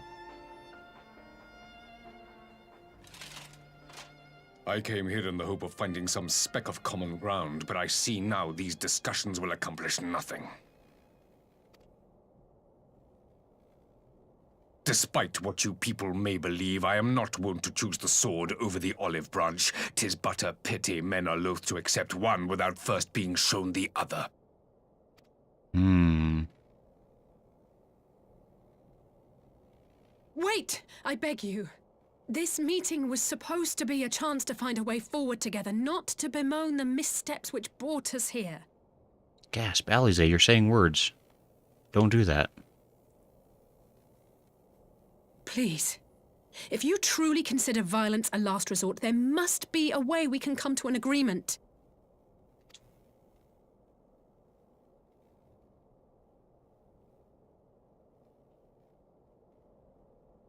Has Ian said anything As yet? Mistress Alize says, we did not come here to bicker over the past, but to discuss how we might strive towards a brighter future. Emperor Varys, may I suggest a short recess, that all present might compose themselves prior to beginning anew?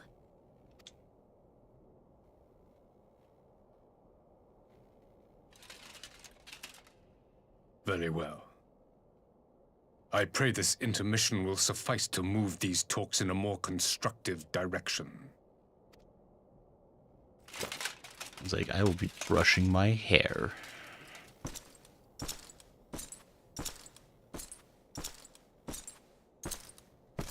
Uses Van Hydrus. I remember Van Hydrus. Hydrus was awesome. Also, she's trying to channel Alphinaud. Yeah, he and Regula. The 12 were invoked at the battle in the opening cutscene of ARR. I mean, but they were to stop Bahamut. But yeah, but they were the ones that brought down Bahamut. Is he really saying, like, you guys invoked the 12 when we tried to kill you with the moon? What a bunch of pansies. Is that really the line he's trying to play on this? Attune says, why haven't you seduced him? I gave him a wink. I gave him a winky face, Attune. It didn't work. It's all I've got. What more can you ask of me? Varys is so lonely. He really was like he's like the only guy on the other side of the table, and he's like out talking. 1, 2, 3, 4, 5, 6, 7, 8, 9. We are the Fellowship of the Ring, and he is, I don't know. Who's the? He's that one, you know, the other, the anti-Fellowship. Whatever rebuttal I had in mind was lost when Varys mentioned my father. And is certainly skilled at keeping his opponents off balance. For a moment, I feared our talks would descend into violence there and then. Alize speaks of a dislike for politics, but her honest plea may very well have prevented an early battle. Nominamo? Nominamo? For years have we warred with the Empire, with no end in sight. A parley such as this represents a unique opportunity, and I would not squander it with bitter words. Why do I get the feeling the Emperor is hiding something? Yeah, you're imagining things, Lise. Varus holds fast to his ideals, just as I knew he would. He will not be swayed from this path. 'Tis true that Limsa's beginnings were not wholly honorable, but our old wrongs do not make the Empire's deeds right. I do much wonder at Emperor Varus's decision to attend these negotiations. It is plain he has no intention of hearkening to entreaties, but what then is his goal? He's stalling for time like we are. I could just exit. I could just leave the negotiations and be like, screw you guys, I'm going home. Carson said, he says, you assume the Grey knows how to seduce somebody. You know, it's super easy. You just gotta be like, hey, good looking, what are you cooking? And then you go and you eat dinner together, and then you hold hands and have a happy time. It's just that easy. Where's it going? Carson says, Varus is no joke, his power level is immense. He won't know unless he tries. Well, it says, I'll be back when my Dark Knight is 70. So I'm hot and bothered. This is so rude. Phew, this is really not my forte. After his Radiance's little performance, it was all I could do not to swear at him. I honestly don't know how I ended up playing the mediator. I just asked myself what Alphinaud would have done. Tried my best to do the same, and by some miracle it worked. But there really is no common ground to be found with that man. Nor do I think he looked for any. So the question becomes, what did he come here to do? Because you may be certain it wasn't to make peace. Whatever it is, I can't make it out. Not yet, at least. We do have a little time before the parley is due to reconvene, though. So why not try consulting our illustrious leaders? Mayhap they have some insight to share. Oh, but Amric is not an illustrious leader. That's sad. What's up with that? I mean, it makes sense we don't want to talk to Lise. Never talk to Lise for anything about anything ever. Like, what kind of floor is this? I just realized, like, isn't this like the inside of a tent? Did they put tile floor inside of a tent? They wouldn't have. They wouldn't be so foolish. Surely. Unless his bothered is right, Smo. AC says, Louisoix attempted to summon a primal of the 12 temporarily. He knew they can't remain just long enough to seal Bahamut. Well, I mean, I know that super happened, but like the Empire's being super like what's the word? Hypocritical on that one, because they're the ones that brought down the moon. Like they can't like try to kill us with a solar body and then be like, oh, you guys stopped it because you summoned, you know, gods, you jerks. Tytoon says, you make it seem like that won't work on someone. With his touche. Iron blocks and red carpet, says Eagles. Well, I think it was a guy who went rogue, to be fair.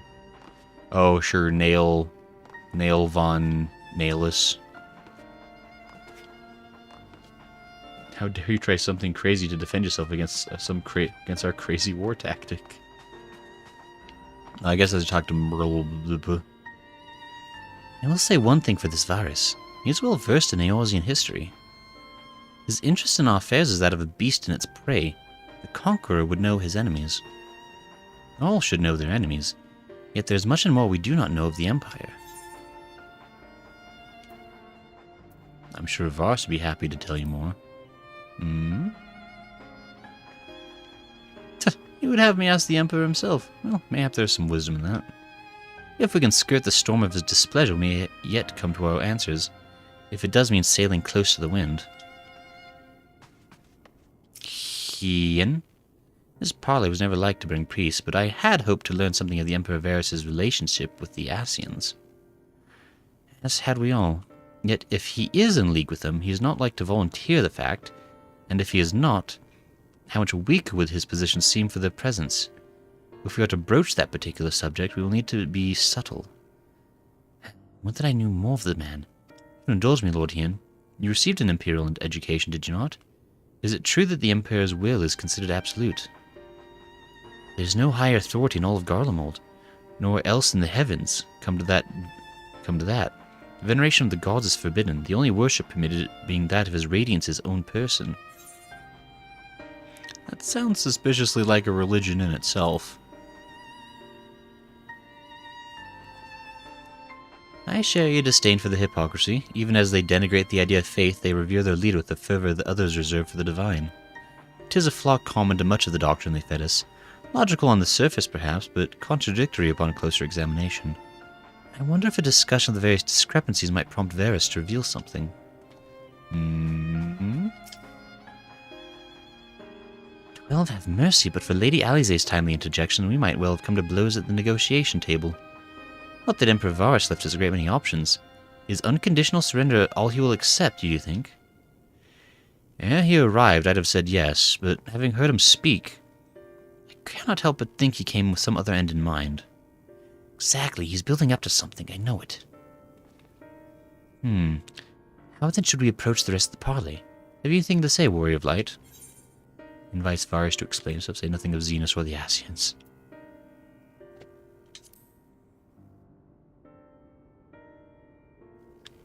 You believe he is more apt to reveal the truth if we put him at ease? Mayhap you are right. Thank you, Grayson. That's what I'm doing.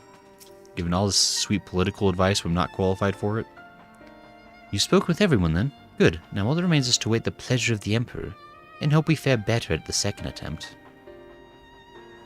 Didn't stop the moon from falling, he just contained the damage, or attempted to, Lacy. Now then, who would have the floor? Before we resume, I wish to offer you an apology.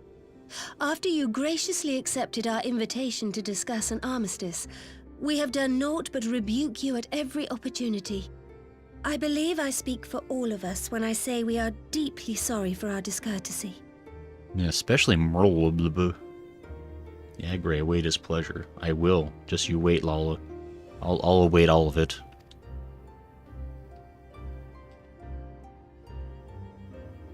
I'll admit your familiarity with our affairs surprised me, and served to remind me how little I know of yours. I think all here can understand the desire to reclaim one's homeland. But why expand further? That is my question. If I may, the answer can be found in the Imperial doctrine they took great pains to impart to my people. Recognizing the threat icons posed to the world, Solus Zos Galvus decreed that they were to be eradicated. To this end, he began a campaign to unite all lands under the Garlean banner. Or so we were taught. Yet the Emperor only reached the burn, the Barrens said to have been laid waste by icons, after conquering all the lands that lay between. What is more, I am quite certain the practice of summoning was not nearly so widespread in the days before the Empire's founding.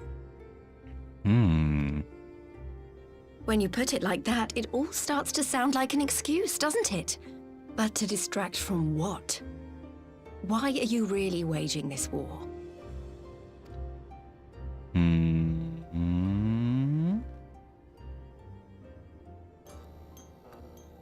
There's Mothos. Finally, you ask the right question. I can but hope you heed mine answer and at last accept the righteousness of our cause. My goal is this: to return the world to the way it once was, the way it was always meant to be. In doing so, mankind will be made whole once more. That sounds like not a bad thing, but somehow ominous.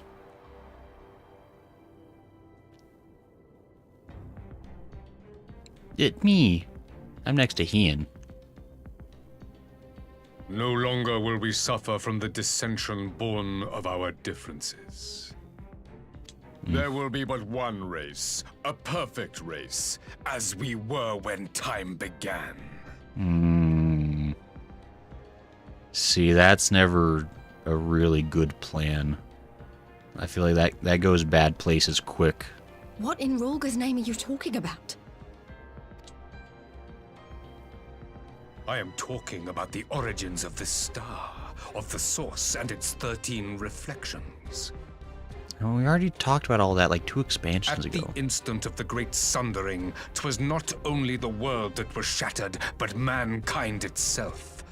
Thus were we divided into myriad races, each with its own unique imperfections. Okay. That is why man looks upon his neighbor and feels fear and hatred, why he wages war, why he kills his brother. Okay. You all in your own way have proven as much today. The peace you seek is but a fleeting solution to a fundamental problem. One which calls for more drastic measures. To bring about everlasting peace, our worlds must be rejoined.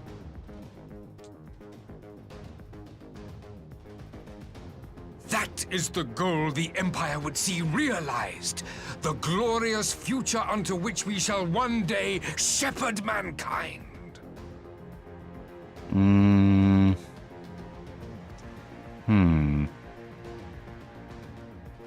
A rejoining of worlds.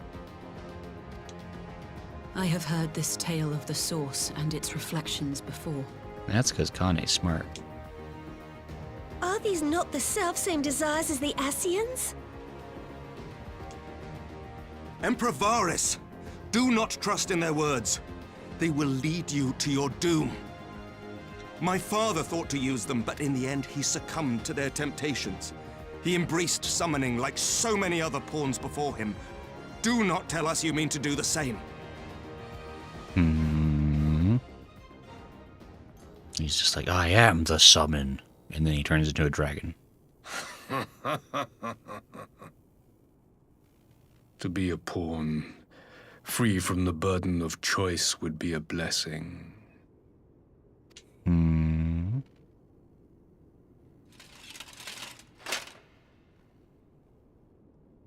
But I forswore that privilege the day I learned that the Garlean Empire was built by the hand of an Ascian. Oh, he admitted it just outright. That's impressive. Okay. We're all like triple gasp. Yes. My grandsire, the former emperor, is of their number. And who better to build an empire capable of bringing about the calamitous change we desire? Would you condemn me for this alliance? For bowing to the will of these shadowy masters when the prize is true and lasting peace? I mean, yeah, I don't even know if you believe that, dude. The way you were acting in previous cutscenes. Your prizes lie, your master's demons. I will stop you in the Ascians.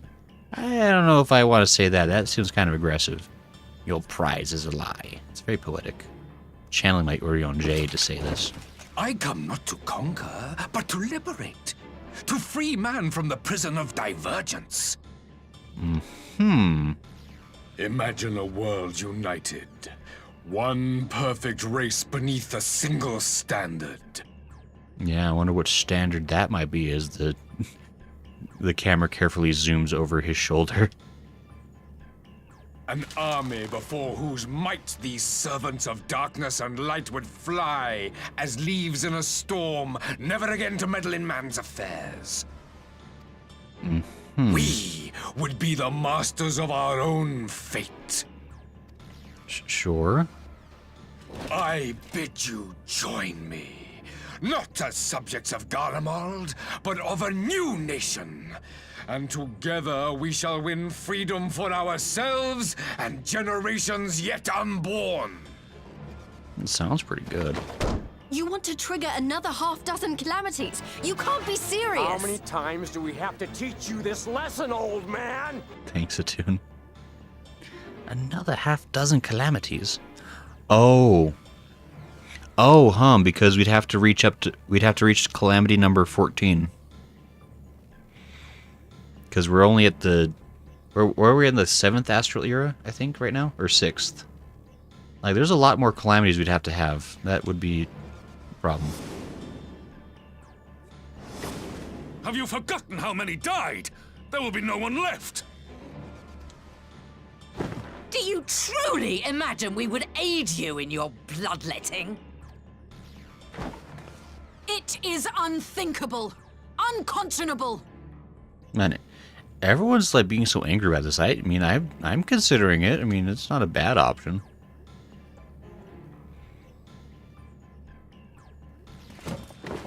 I guess we are all standing now. Even the mom and What Mo. is the alternative? To be as cattle waiting for slaughter? I would have us work together that we might take fate into our own hands. Into your hands, perhaps.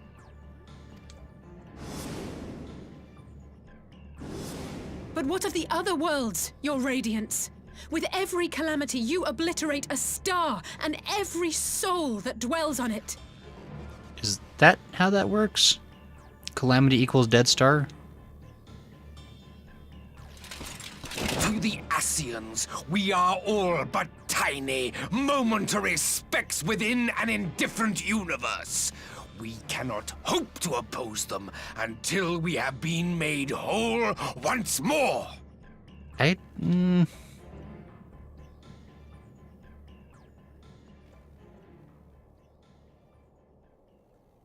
Are these truly the words of Garlemald's ruler?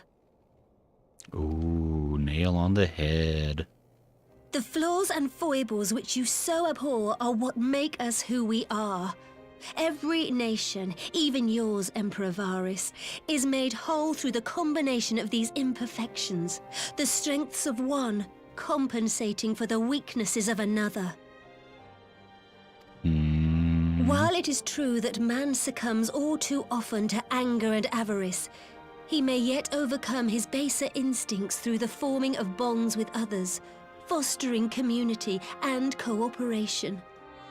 Increasingly less often, but it can happen.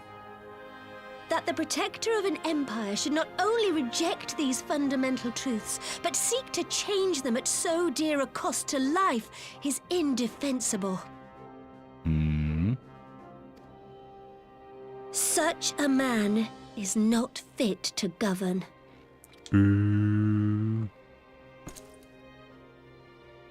Put that in your And chest, you, Spike, and smoke it. warrior of light, would you refuse me as well? I bet I don't have a choice.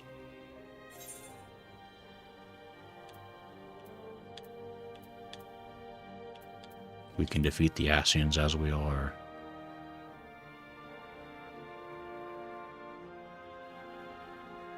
Also, I like having bunny ears, and I feel like the one true human race probably doesn't have those. It would seem the Alliance is of one mind on this matter.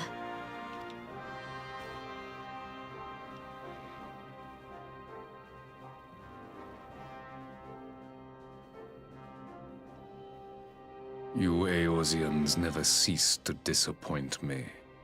I mean, it's you that's struggled to beat us for like 10 years. Though I suppose I have only myself to blame for expecting more from savages. Sure. This discussion is at an end. I bid you make ready for our next meeting. It will not be at the negotiating table. Oh boy, we're gonna go to Pizza Doc?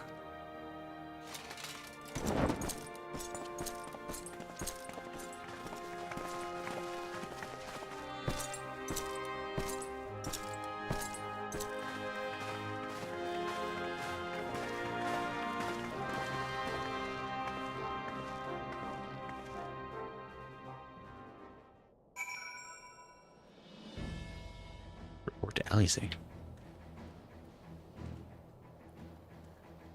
Lassa, sorry to disrespect you. Proceeds to ask me a question and have the other alliance who answer an accusing way.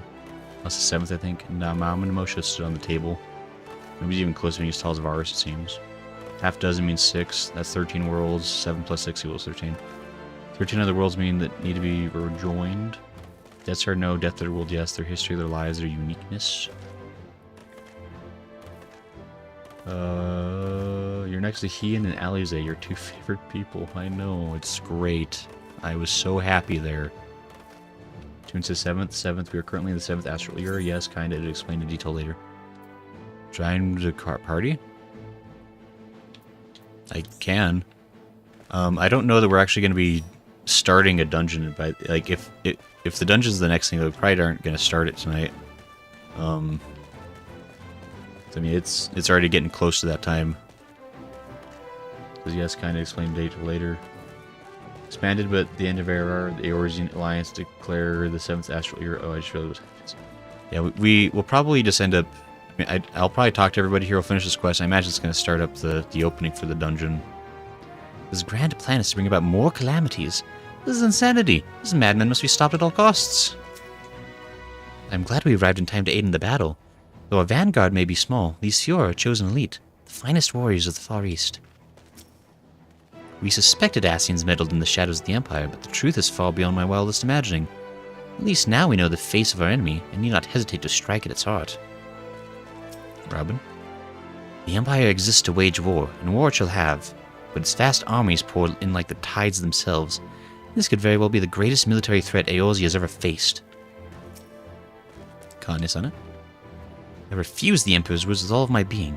What justice is there in an ideal that demands the sacrifice of so many? Keeper of the entwined serpents, you, unnamed one, speak wisdom to me. Let me get a close-up on you. I got such a good goatee. Hold on. Hey there. Don't get so close to my face when you talk. I was born in the Empire, but I will never serve the Emperor. Only the seats here commands my loyalty. That was not as much as I was hoping to get out of him. Give him a smooch, just Lala. I mean, Garleans are way stronger than the other races physically. Armor looks heavy, probably it is, but doesn't mean Varus is slow when it says AC. Well, says, yeah, probably don't have time to cutscene directly after Dungeon 2, I think. Ah, that match, yes, but there are outliers and exceptions. That tune says Grampy getting eepy. That was like 20 minutes earlier than it is. I'm sorry, Eagles. But as the, oh yeah, good old not Stormbeard. Send me to the front lines, if you please. We'll give the Imperials a taste of the Maelstrom's cannons. Not to mention me axe. Alright, Gimli. It makes a twisted kind of sense that the Empire was built by the Chaos Bringers themselves. The revelation yet rattles me, but now that we know our enemies are one and the same, we have a target upon which to unleash the full force of the Alliance. Mo. Now that we have learned the Empire's true purpose, war has become an inevitability. 'Tis times like these I curse my own uselessness in battle. You can pick up a stick and poke 'em. Piping hot fresh. My first engagement is Flame General, and is full-scale war with the Empire. I feel some measure of nervousness, of course, but I swear I'll make Father proud in the battles to come. Amric? The Ascians are terrible beings indeed that they would found an entire nation to further their dark designs. It would seem that the Empire's history is as sinister as Ishgard's own. Oh yeah, I forgot Ishgard kind of... Lucia, it's like the who's who of the game. Temple Knights have deployed in full strength. Eorzea's future is Ishgard's future, and our fates ride upon the outcome of this conflict. Hooray! Apes together strong. Nobody else important to talk to, it looks like. Let me just double... Let's protect the border at all costs. Will you, like, see any other... Pray I live to see it. There's nothing more beautiful than a sunset on the road to know. They're just talking about stuff and their family and dumb things. Bunch of nerds. Let's talk to Lays. Mentions Gray really does not care for NPCs he's not in love with. I look. They're all fine folks, and they're probably not going to all die in this next section. Not Stormblood, you heathen Mistbeard. Mistbeard, Stormbeard. Darkgrave done this to me. Good old Stormbeard, what are you talking about, Lala? I came back to find Doma's advance party ready and waiting for battle. So as worrying as our little chat with the Emperor was, it did buy enough time for at least some of our allies to arrive. We did it. Let's eat a sandwich. A salmon muffin. Okay. A shakshoka? A robus... Okay. Chat, answer me this question 1. What are these things that's good for me? I got critical hit, vitality, direct hit. Got direct hit, vitality, determination. Got determination, vitality, direct, or critical hit. What's the one that's gonna help me punch goodest? Or should I just take the money and run? Eagle says Gilputch. Atune says all three. Alright. Eagle says Moni. What I want, the snackles. The delicious snackles. Says Green. Eagles, you can't eat money. When the apocalypse comes, all your dollar bills won't get you anywhere but a small fire. Also, they never manage to use food, so I always take the money. I mean, that's fair. DPS need crit and determination. Crit? Ah, the T. The T, please. You can use money to buy food, but not in an apocalypse. Are you telling me you're gonna go up to like the local like raiders who are like just swarming your ruined husk of a city and be like, "Excuse me, sir, I would like to purchase a loaf of bread." AC says, before becoming Emperor, Varus was former High Legatus of the First Legion. Ooh. Also, this isn't an apocalypse, it's a war. It's the start. It's the end. This is the 12th calamity. This calamity is going to be so bad, it's going to equal 5 calamities. That's how crazy it's going to be. Gray can sell the tea for millions during a war. Having listened to Emperor Varus' maniacal plans, Lise is ready to go to war, the face of war. Oh boy. Let's hear Lise's rousing speech. Where she's like, we gotta fight. Do it.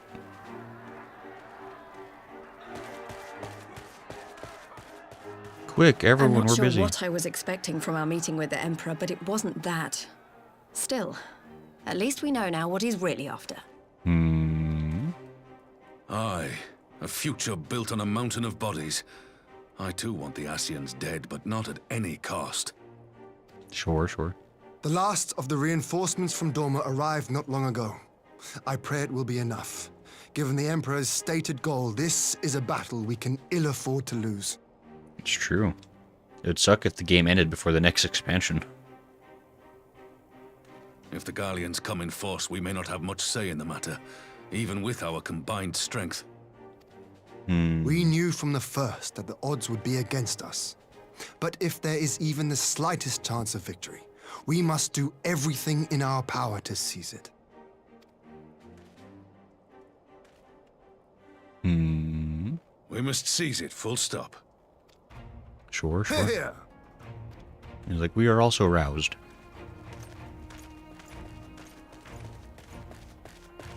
Hooray, we're all having a good time. The two of you are to join an irregular unit and support the main host. I won't bother asking if you're minded to fight. I actually was thinking I'd sit this one out, sir. After coming this far, how could I not? And for once, there's no one around to countermand me. Not that they would. Not even my brother. But we all know who really make the difference. Ready to frighten some Garleans? Like, I'll punch them so hard their insides become their outsides and then back to insides. Be on their side. Might I ask you to accompany the Dorman contingent? They are strangers here, and your presence would do much to raise their spirits. Sure. Yeah. I'll hit it so good. We would be honored.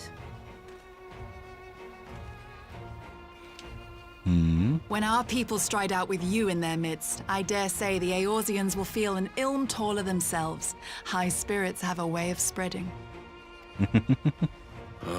What I wouldn't give to join you. But my duties as field commander will not allow it. I'll leave the front lines in your capable hands. Alright. Sounds good, boss.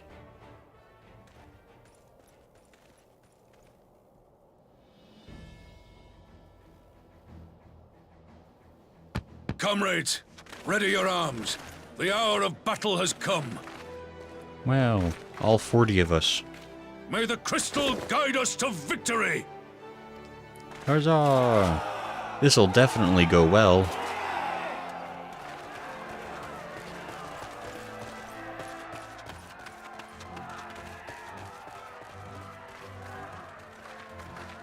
Oh boy.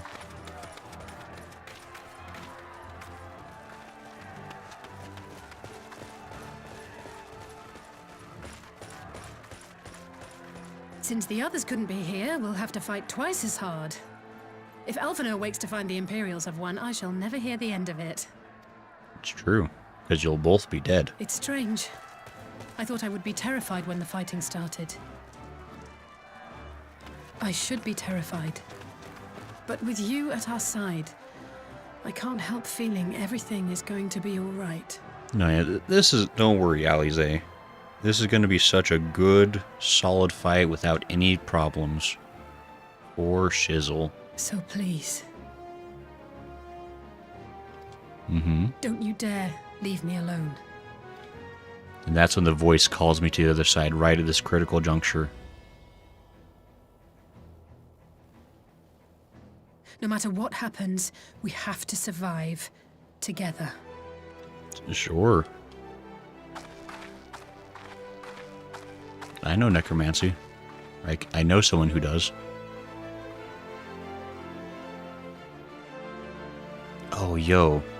What if this battle, like, we end up losing, and then we die, and then we get isekai'd, and Shadowbringers is our entire, like, isekai journey to come back to this world.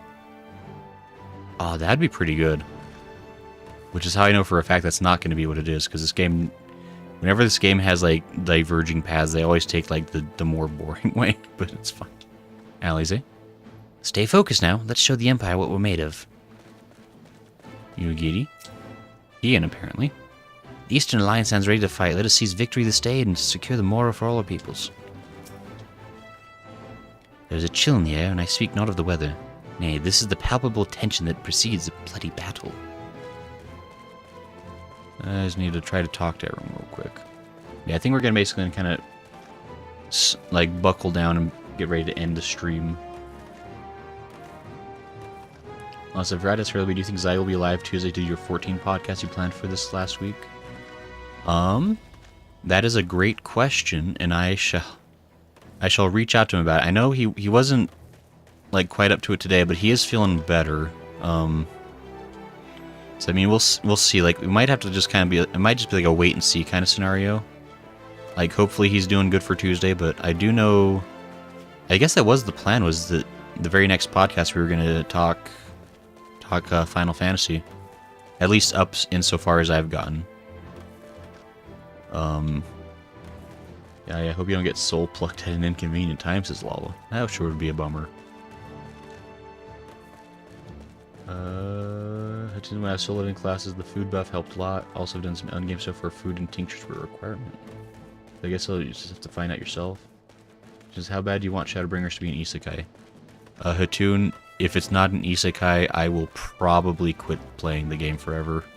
It'll be the end. I'll just go back and replay ARR instead. My duties as field commander demand I remain here at my post, but I have no doubt front lines are in capable hands. Sure. Did everyone else leave? Is the seeds here gonna come out of nowhere with like a machete and like save her life? That'd be awesome. That'd be so cool. I need to see Kane-sana go like Rambo on a bunch of random Garleans. This is I should hopefully be able to watch the stream on Tuesday, says Iglis. Yeah, that'll be cool to see you there if you can make it. I thought you were gonna say machine gun. I mean, that'd also be good.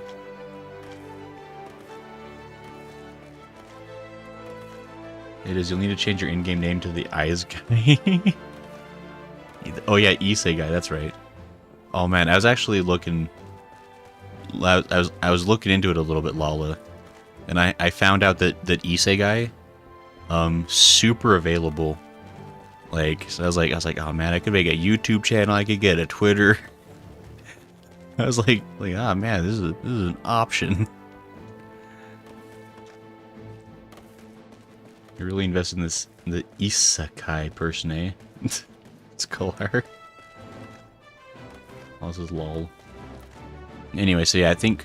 So we'll start off next Final Fantasy with a dungeon, it looks like. But yeah, I think we're going to go ahead and end it here.